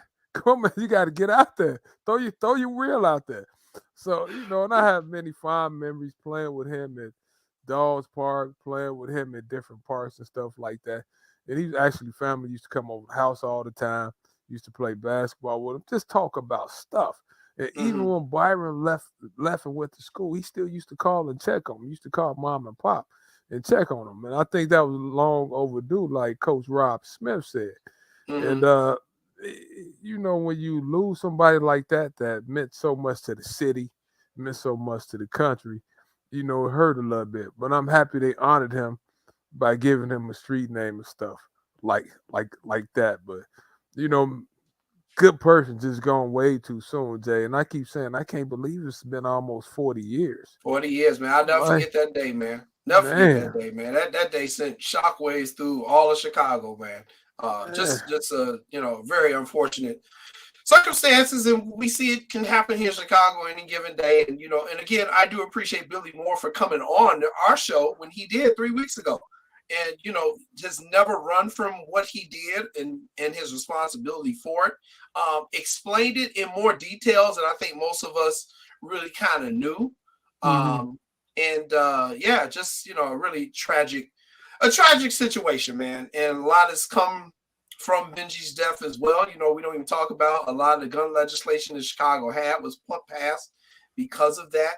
A lot of things, the way people look at things and events changed after him. It was really a really dark moment in Chicago history. So, but a great job by the city of Chicago. Again, I'm gonna put the picture on one more time. Just, if you get a chance, go by there. Benji Wilson Way. It's right on 78th and Eberhard, right there by St. Dorothy's Catholic Church. Is right there on that corner. So, all right. Our missing persons for this week. We have a new missing person that we need. Who you got, cuz? We have a new missing person. A young lady who is missing, named Elizabeth Hampton. She's 34 years old. I'm going to read what the Chicago Police Department sent me. Elizabeth Hampton, 34, has been missing, was last seen on November the 9th, 2022 at approximately noon in the 6700 block of South Throop in Chicago. Last seen wearing a plaid sweater, pink and green, and a blue and black book bag. Please contact Area 1 detectives if you have information on her whereabouts. We'll put that information up there, scrolling on the bottom. If you have any information, at least to the whereabouts of Elizabeth Hampton, please notify the Chicago Police Department. She is 5 feet 6 inches tall. She weighs about 110 pounds. She has brown eyes, brown hair, and a medium complexion. Elizabeth Hampton, age 34, missing from the city of Chicago. Let's try to find this woman and get her back to her family and loved ones. And then we also have another update. We have a photo this time. We've been talking a lot about the case of Andrea Dean, the missing actress who's been missing a little bit over a year. We have confirmed a few things about her. She is believed to be with this gentleman right here. This is Chance Johnson. Chance grew up in the area around 91st and Ashland. The Chicago Police Department strongly believes that she is with Chance Johnson at this time. One of the reasons they believe that is because we've now found out that she and Chance are married. So she could be going by the name Andrea Dean Johnson, which would be her married name. But they did get married in Cook County, but she is still considered a missing person, even though she got married, which is a very complicated situation to explain when the police were trying to explain it to me. But she is still considered missing and in danger. But they did find she got married a couple months short of her disappearance. But she nor Chance Johnson have been seen since. But there currently is not a missing report on Chance Johnson. So this is a very complicated situation.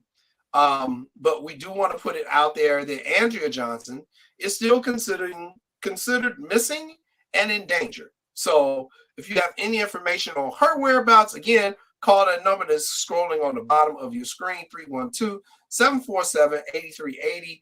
The What's Up Cuz, along with SportsZone Chicago, we are dedicated to trying to bring back all of the people from our community who are reported missing. We have teamed up with the people of Black and Missing out on the East Coast to help get you all this information, these photos, and all that stuff. So let's try our best to get these people back to their loved ones. Because if someone goes missing, it is hell on the family. Let me just tell you that as a person who's covered a lot of these stories. It is sleepless nights for them. It is, I honestly don't know how they go on with their lives because that's something that's with them 24 hours a day. So Elizabeth Hampton and Andrea Johnson. I love the way that you do this, right? And I'm happy that you put this out there because, like you said, it has to be tough. The loved one goes missing. You don't know where they are. And, you know, it means a lot to people's families. That's somebody's mother. That's somebody's child. That's somebody, person that they want to find. So anything our listeners, our viewers can do to help find these people, please reach out to my cousin Jason, and I appreciate what you do, cuz. All right. I appreciate that. All right. Oh, he's gonna sound crazy. You go laugh. University of Illinois football coach Brent Belima. Okay, so if sore loser could be a poster child, it's him right now. So he makes this post on Twitter. Now I'm gonna preface this by saying he recently lost his father-in-law and his mother, like within a week of each other. So I know how that is. I know you can be emotional. I know you're not 100% where you would usually be. But Brett Belima is just taking this stuff to a next level. So Michigan beat Ohio State. They'll be in the Big Ten championship game along with Purdue on Saturday. This is the tweet that Belima puts out. Congrats to both teams and all they have accomplished. Saw both teams on the field and didn't get it done.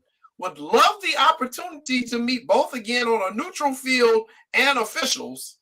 Can't happen this year, but family, we will be there sooner than later. Okay, Brett, you lost. Okay, y'all lost. Okay, if you want to blame officials on why you're not in the Big Ten championship game, you certainly go that route. But let me give you the pushback on that. Y'all lost to Indiana, dog. Y'all lost to Indiana. Indiana ain't good this year. Indiana usually ain't good in football. You can't talk stuff if you can't beat the bottom feeders that you're supposed to beat. And he done lost a couple of games like that this year. So I understand the man might be in his feelings about the losses that he's suffering personally. But again, this is one of them situations where you want to take your coach's hand off the Twitter button. Let me say this, cuz they had the opportunity. I'm glad he threw that out there. They had the opportunity to play both those teams. They controlled their own destiny. Yes, they did. At some point in time, they lost to Michigan State also. Yes, so they lost to Indiana, lost to Purdue, lost to Michigan State. You lost to Michigan. They controlled their own destiny. If I can recall, they were like, 7-1? Yeah, They're rated in the top 25 for like 2 good weeks. We all were happy around here. At least I was happy because y'all know I'm a fan of state schools. I want Illinois football team to win. Some games as a coach, y'all, you just have to win. Like, there's nothing to really say. You controlled your destiny. Just like Michigan. They went up to Ohio State. They went up to the shoe and won. And you know I love Michigan. I'm a huge Michigan fan, except when they play who, Jay? Ohio State University, because you know that's my man coaching the other team. Yes, so I'm not gonna act like no. Everybody know I love Michigan, except when they play the Ohio State University. Until TA leaves, that's the only time I'm like, ugh. But they went up there and beat them. Man, like, you have to win those games because people like you and I don't want to hear that. I don't want to hear nothing about the officials. I complained about the officials too.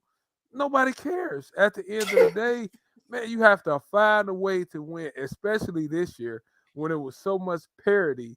There's a lot of parity in football. It's a lot of parity in basketball.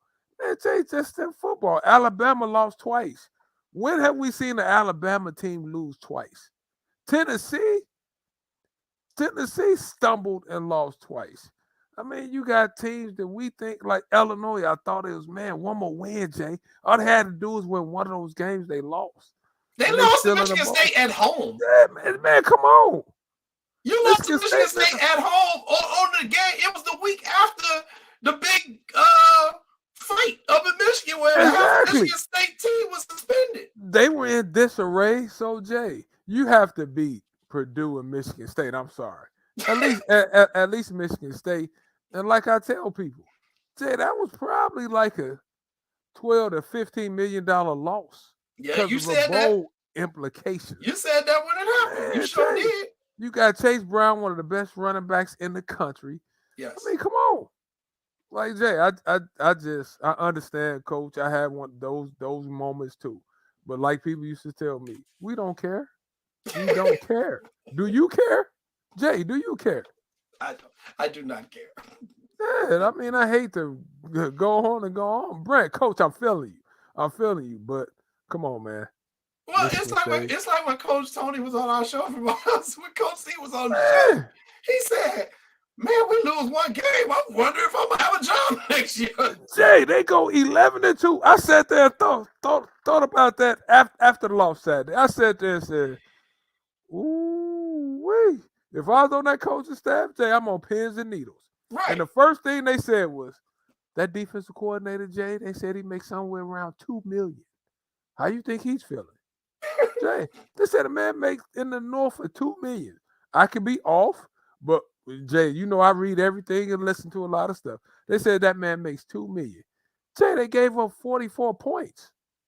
Yeah. 44 points. If you were the defensive coordinator, if Sean was the defensive coordinator, after hearing Tony come on the show and said 3 coaches lost their jobs after they lost 2 games last year, man, I'd be sitting there on pins and needles. Right. So they lost 1 game this year. We'll see who Ohio State fires. One game. I'm sorry, Coach Brett Belima, but ain't nobody trying to cry river right now and play violins because this there's business when you're in the Big Ten. So he better figure out a way. Now, again, my sympathies to him and my condolences to him. Exactly, my condolences. And I know he's going through something. But Coach, come on, man. You don't even need to say that, man. And especially when the Illini fan base already got the reputation of being a bunch of damn crybabies. I mean, they already got that reputation. You're just adding fuel to the fire. So, I don't know. Maybe he was playing to his base. But, I just didn't like it. When he was like, I want to play him on a neutral field, I'm like, you lost to Michigan State at home. So, why would you want a neutral field? But, hey, anyway. Hey, look. We need to talk to Howard Griffin. We got to get Howard on. We got to get Howard on. Yeah. Hey, we got to take a quick commercial break because Coach Newson is in the green room, also known as his vehicle, driving home from practice. So, man, tell that man. Oh my God. We're going to get him come on the show in a few minutes. Yeah, you know how you coaches are, man. Y'all be busy. So we're going to get him to come on the show in a few minutes. We're going to take a quick commercial break, about 60 seconds, and we're coming back because I want to talk to my coach. That's my coach, dog. Yeah. That's my coach. We're coming back in 60 seconds. You watching What's Up, Cubs. No, I don't know, though. I'm scared. I mean,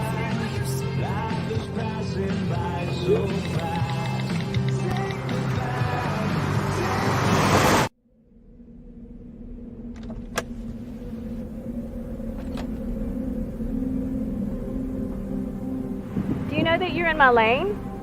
No, not at all. Are you not paying attention? Are you texting? I was just checking in with my mom. I was telling her that I thought we'd be home by 6. It's okay. There's enough time. Just pay attention. I'm not even halfway through my text. There's no way. I'm not even going to look up. My babies are in the car. You have to pay attention. It's just supposed to be a quick text. I'm so sorry.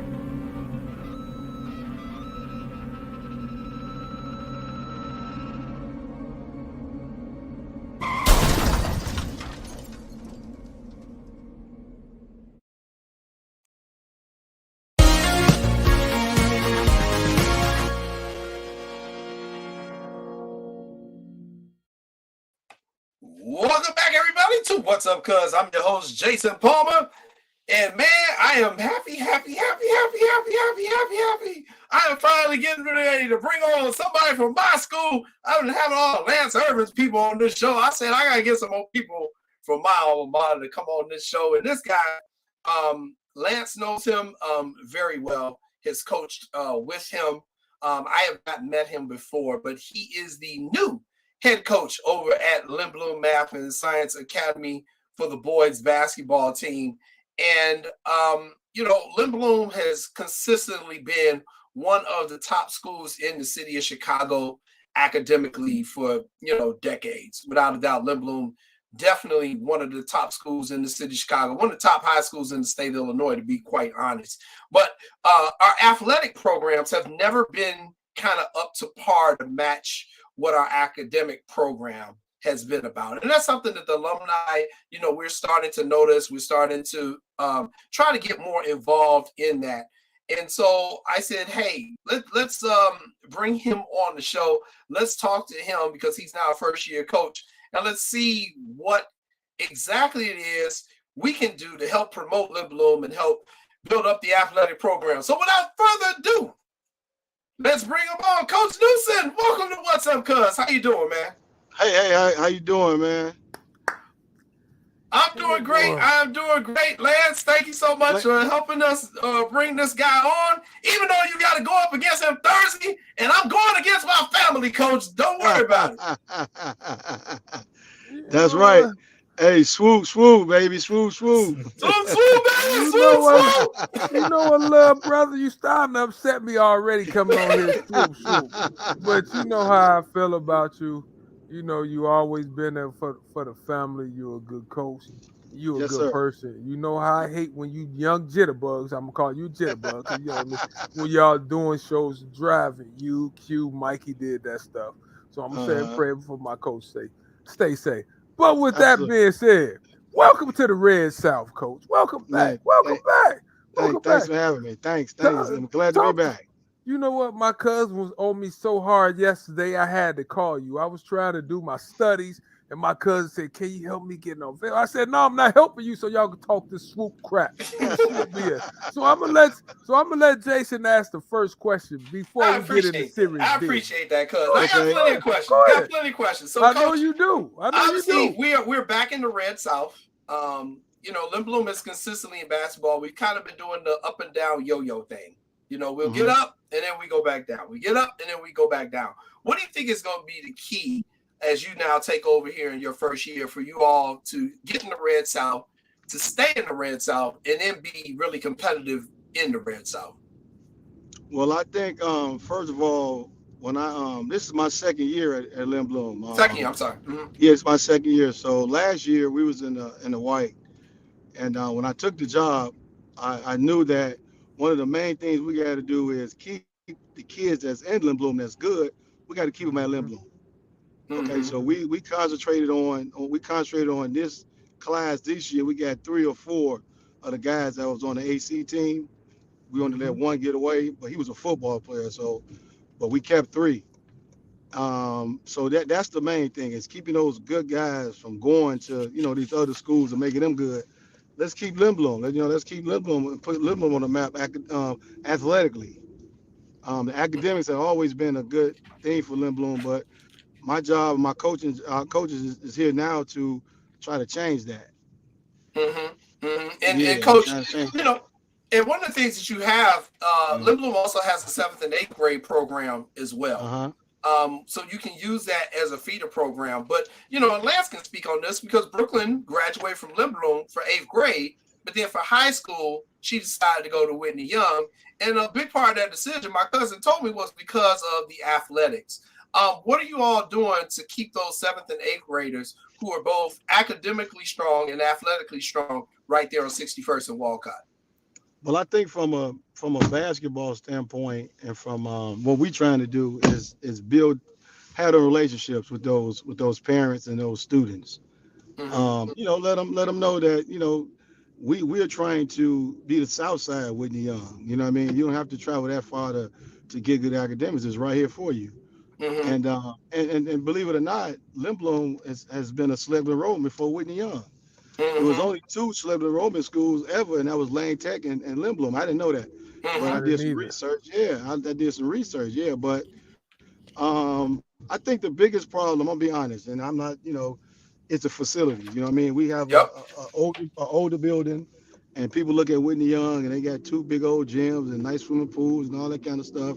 So that would always kind of hinder us with some of that stuff, you know. But it's a good thing in Lindblom. Like I said, there's nothing wrong with what we got. It's history, it's tradition, and we're just trying to build it from there. And Coach, I mean, Lance was joking about our gym earlier, and you know, all of us who went there, we know. We all know. We got a track. We got a track that's going around. Yeah, they know bleachers. We know, but it is a concern. It is a concern, and alumni. You know, we have such a big alumni base, and one of the things I wanted to do is, you know, our alumni base, we give so much back to the school. But we really are focusing on academics. But lately, these past couple of years, we focused a little bit more on the football program. What is the administration doing? I know we just have a new principal, Principal Muhammad, who I haven't had a chance to meet yet. Is this something that's on the current administration's? Is it even on their radar that our athletic facilities are just simply not up to par for 2022? Well, if I can take I believe Principal Muhammad would, in his power, do anything he can for the athletics. I generally believe that he's a administrator that's coming in there with that on his mind, also with the empowerment of trying to, you know, do the academics, but he's definitely would try to do whatever he can to build up the athletics. So what I've heard was that they kind of had something going a couple of years ago where they was trying to get an athletic facility. So I don't know what happened with that. I think we're gonna try to revisit and see what's going on, but that would be something that could really happen. It would really be nice, because I believe this. I believe that a school like Lindblom is not getting funded like that, and it's been not on probation. You get all these schools on probation getting all the money. That don't make sense to me. You know, Lindblom is a like not just athletics, and you got robotics. You got so much going on in Lindblom that needs to expand. That's what I was gonna say, because my daughter used to go there for the 7th, 8th grade program. She's in the AC center, and a couple of things. I'm happy that you're able to keep some of the talent there, and that's one thing. When she was going there, they had a very good AC team. I think the Twins, I think Larry Stewart's sons was on there. They had a kid that went to Whitney Young, so their team was really good. And I said, I told Nick this. I said, to me, Lindblom is a sleeping gym. I said, because from the academics, I can't remember the principal at that time, but the principal had ties to the mayor at that time. And I was like, you had people from different nationalities and ethnicities coming there. My daughter loved the school point, but one thing she was concerned about too, she said the gym. And I was walking around there like, come on, y'all. I know they had a new football field across the street, but at some point in time, for a school like Lindblom not to have a gym like some of the other schools, kind of like Morgan Park don't really have one, it's a travesty these days, because I'm seeing certain schools on the north side, I'm not mentioning names, they're newer than they're newer than Lindblom and Morgan Park, and they getting annexes. Come on now, cut it out. But with that being said, let me talk to you about this, though. I love what you're going to be able to do. But talk to us about your scheduling. Have you been able to upgrade the scheduling some? Or what's your thoughts on that?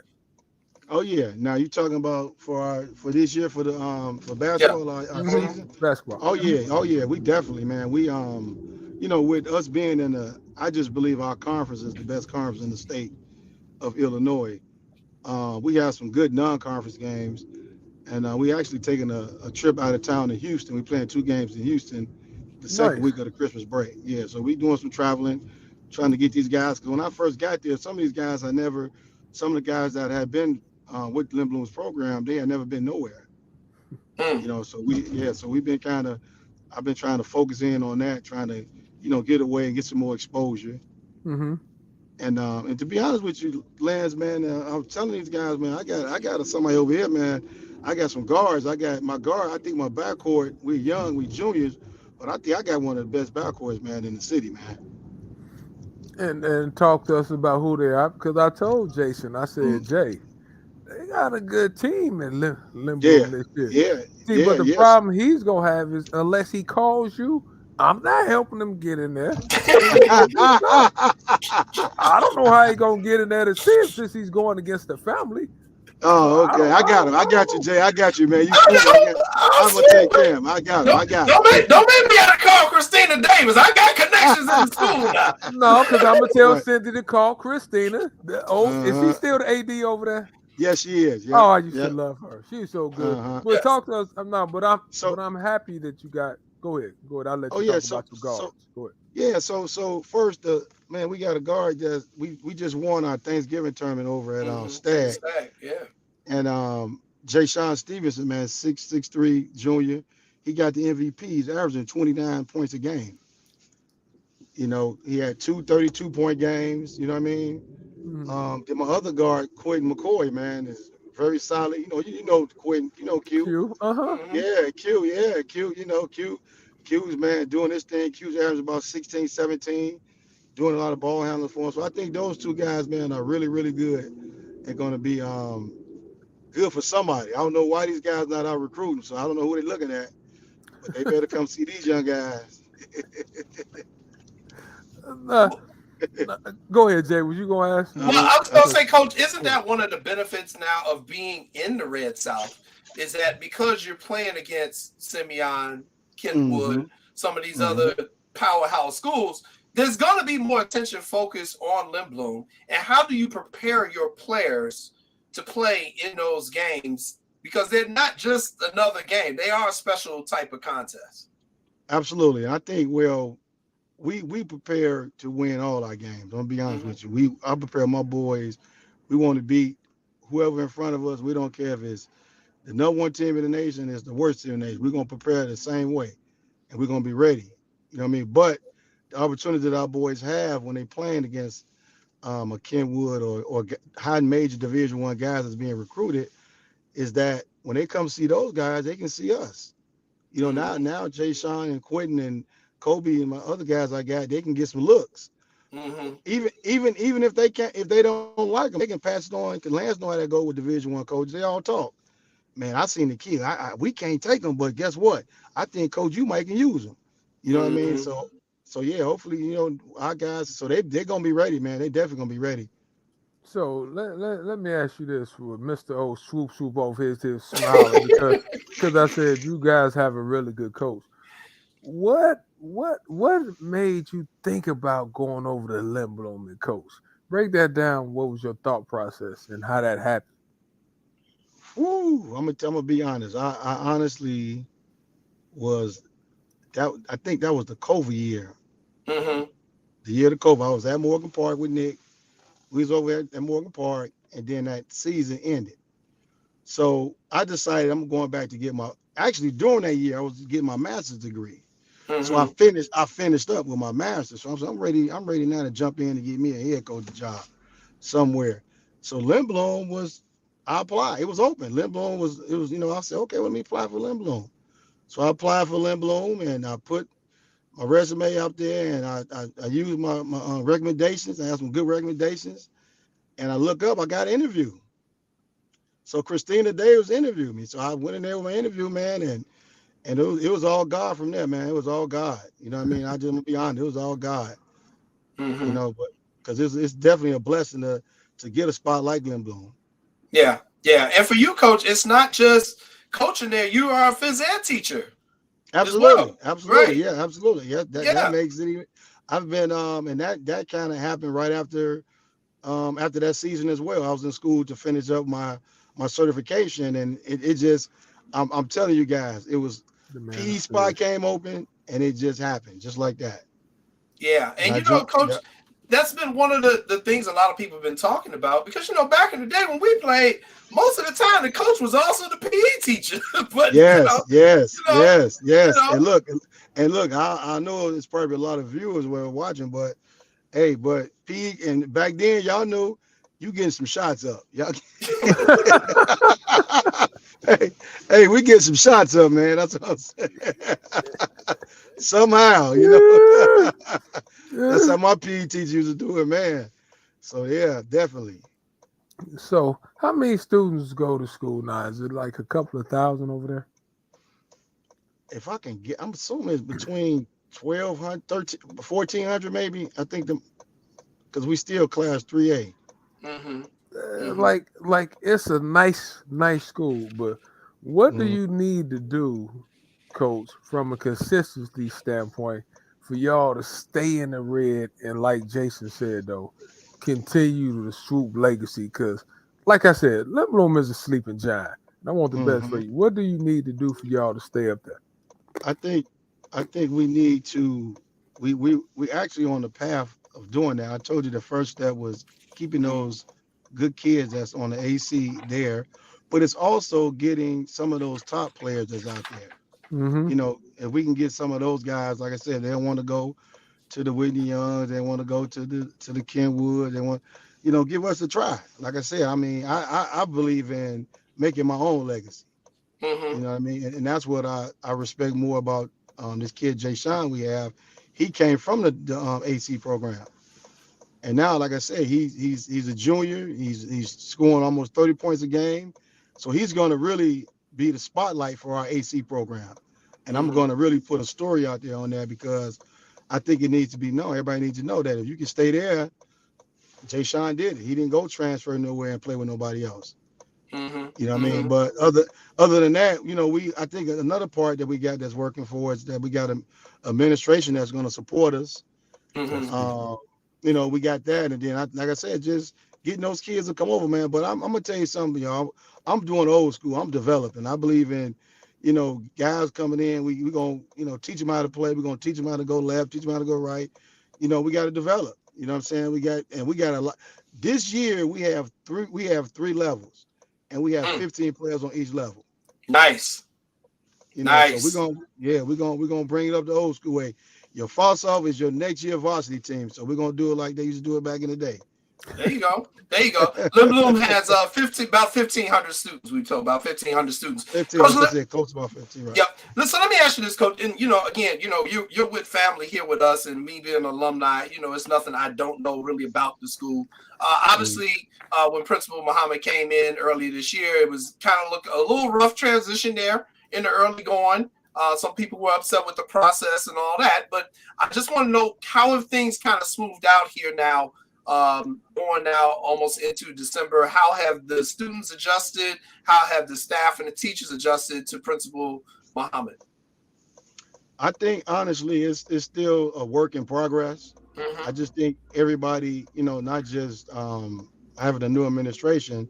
I just think when you got a faculty that's mostly of people who've been there for a long time, they just got to get to know, got to get to know each other. That's just it. So I think from what, from being in there, it's just, it's day by day. You know what I mean? It's nothing, like I said, Mr. Muhammad is doing, I think, the best job that he can do in terms of connecting himself with the school and being visible and doing his job. So, I people gonna always have a negative saying about anybody. You know what I mean? You come in and do your job, but I'm supporting Mr. Muhammad all the way, because he's definitely somebody of color that I looked up to, and that I believe should be at Lindblom. You know what I mean? Right. Okay. Okay. Oh yeah, but other than that, I just think it's time. Just got to take some time. Yeah, I agree. And our little family fight with public, we were all on the news and people calling me and Jason, we need you to vet this guy. I was like, okay, I'll vet him. I mean, we're Lindblom. This is what we do anyway.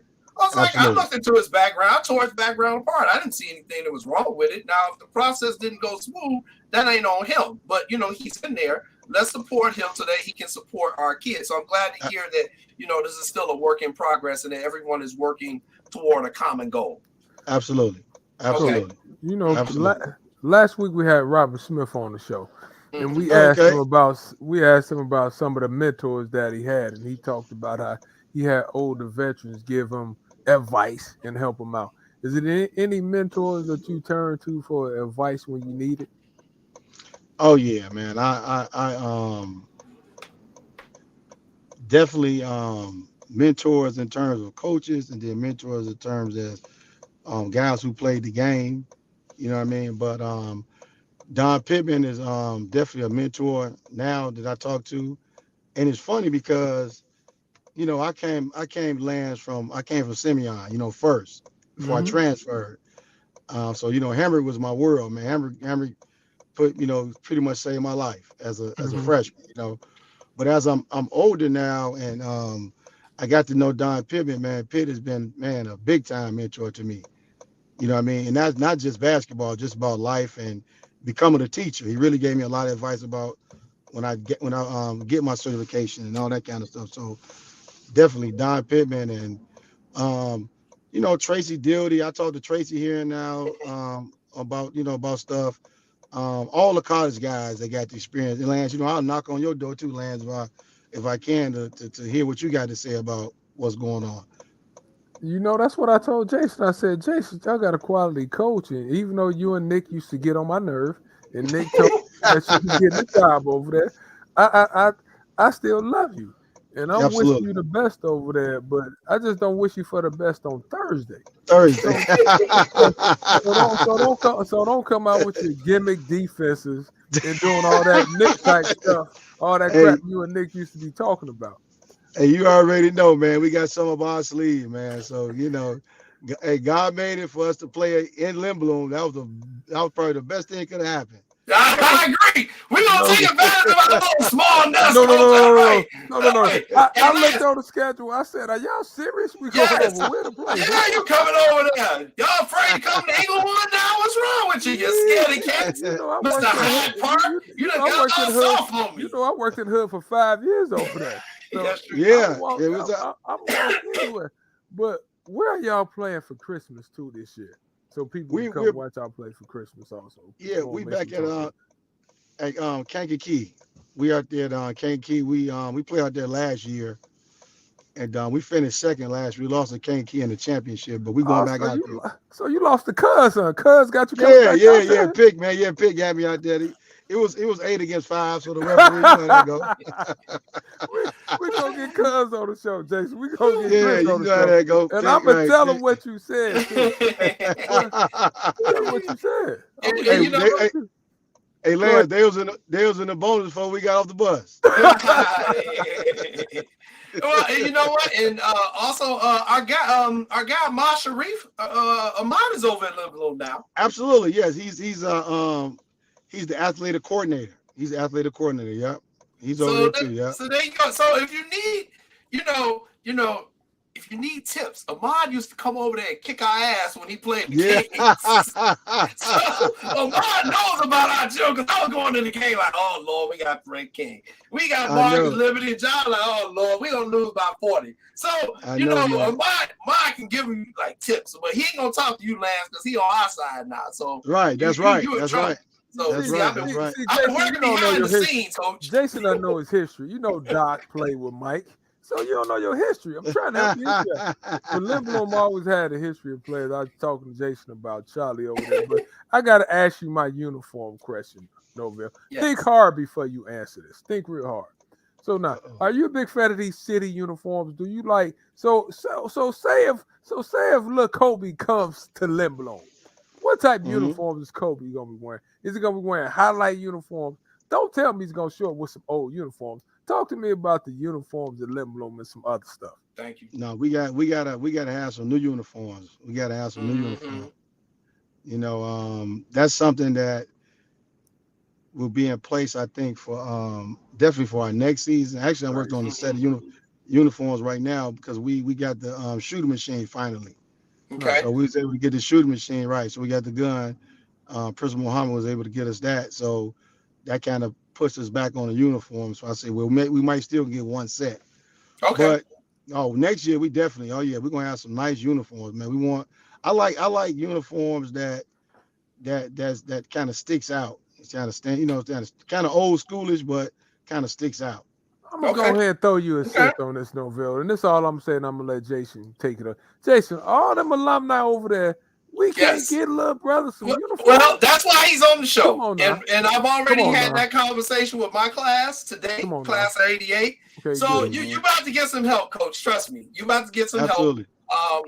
Yes, we've got too many damn alumni that make too much damn money for me to be hearing stories about the cheerleaders need uniforms, that the football team need this and that. We got to put up or shut up. So and look, man, we got honestly, I don't know if you know, we have 70 cheerleaders. Yeah. What? 70 cheerleaders. Yeah. We deep, man. Yeah, they deep. Yeah. They deep. So I think we're gonna help you. Don't worry. We are coming. I'm gonna be at the game Thursday. I know more of my classmates are gonna be there. By the way, you got a player at Kenwood, Mr. Watkins. I think he on your JV team. But his aunt is a Lindblom alum, so she gonna be wearing maroon and gold on Thursday. So just so you know. Hey man, I'll tell you what, if y'all don't get little brother no uniforms, we're gonna get him over at Kenwood. No, you ain't gonna get him over Kenwood. We're gonna keep him over there. We're gonna help him. Hey Jason, I'm gonna hold you to it. If y'all don't get little brother no uniforms, we're gonna have a problem. Yeah, I agree. We're gonna take care of that. And Coach, don't worry, I'm gonna help you out. I know my cousin Lance loves wings, so I got a special wing dinner I'm gonna give him Wednesday night. That'll hopefully keep him in the bathroom for Thursday. And I'm gonna find a way to talk to Quilla to keep Mike out of there. I'm gonna do whatever I can to help y'all. But I said, don't y'all be going to Wolcott trying to beat us by no 30. Man, I know, right? They don't expect nothing else. Like if it ain't a war, it wouldn't be right. That's right. That's right, You know man. what? I'm gonna call Coach Pitt too and tell Coach Pitt he need to show up. There you go. Yeah, I'm pretty sure. Yeah. Oh yeah, he definitely should be there. Excellent, excellent. Hey, Coach, we're out of time, but thank you so much for joining us. Please be safe, and I will see you on Thursday. All right. All right. Thanks for having me, man. You gotta take it easy. Yeah. All right. All right. We are at the end of tonight's show. Thank you everyone for tuning in. This is gonna be a quick sign off because we got to keep this under 2 hours, and we got 25 seconds. So, Sean. No anthem tonight. Just take us out. We'll see y'all next week. Peace.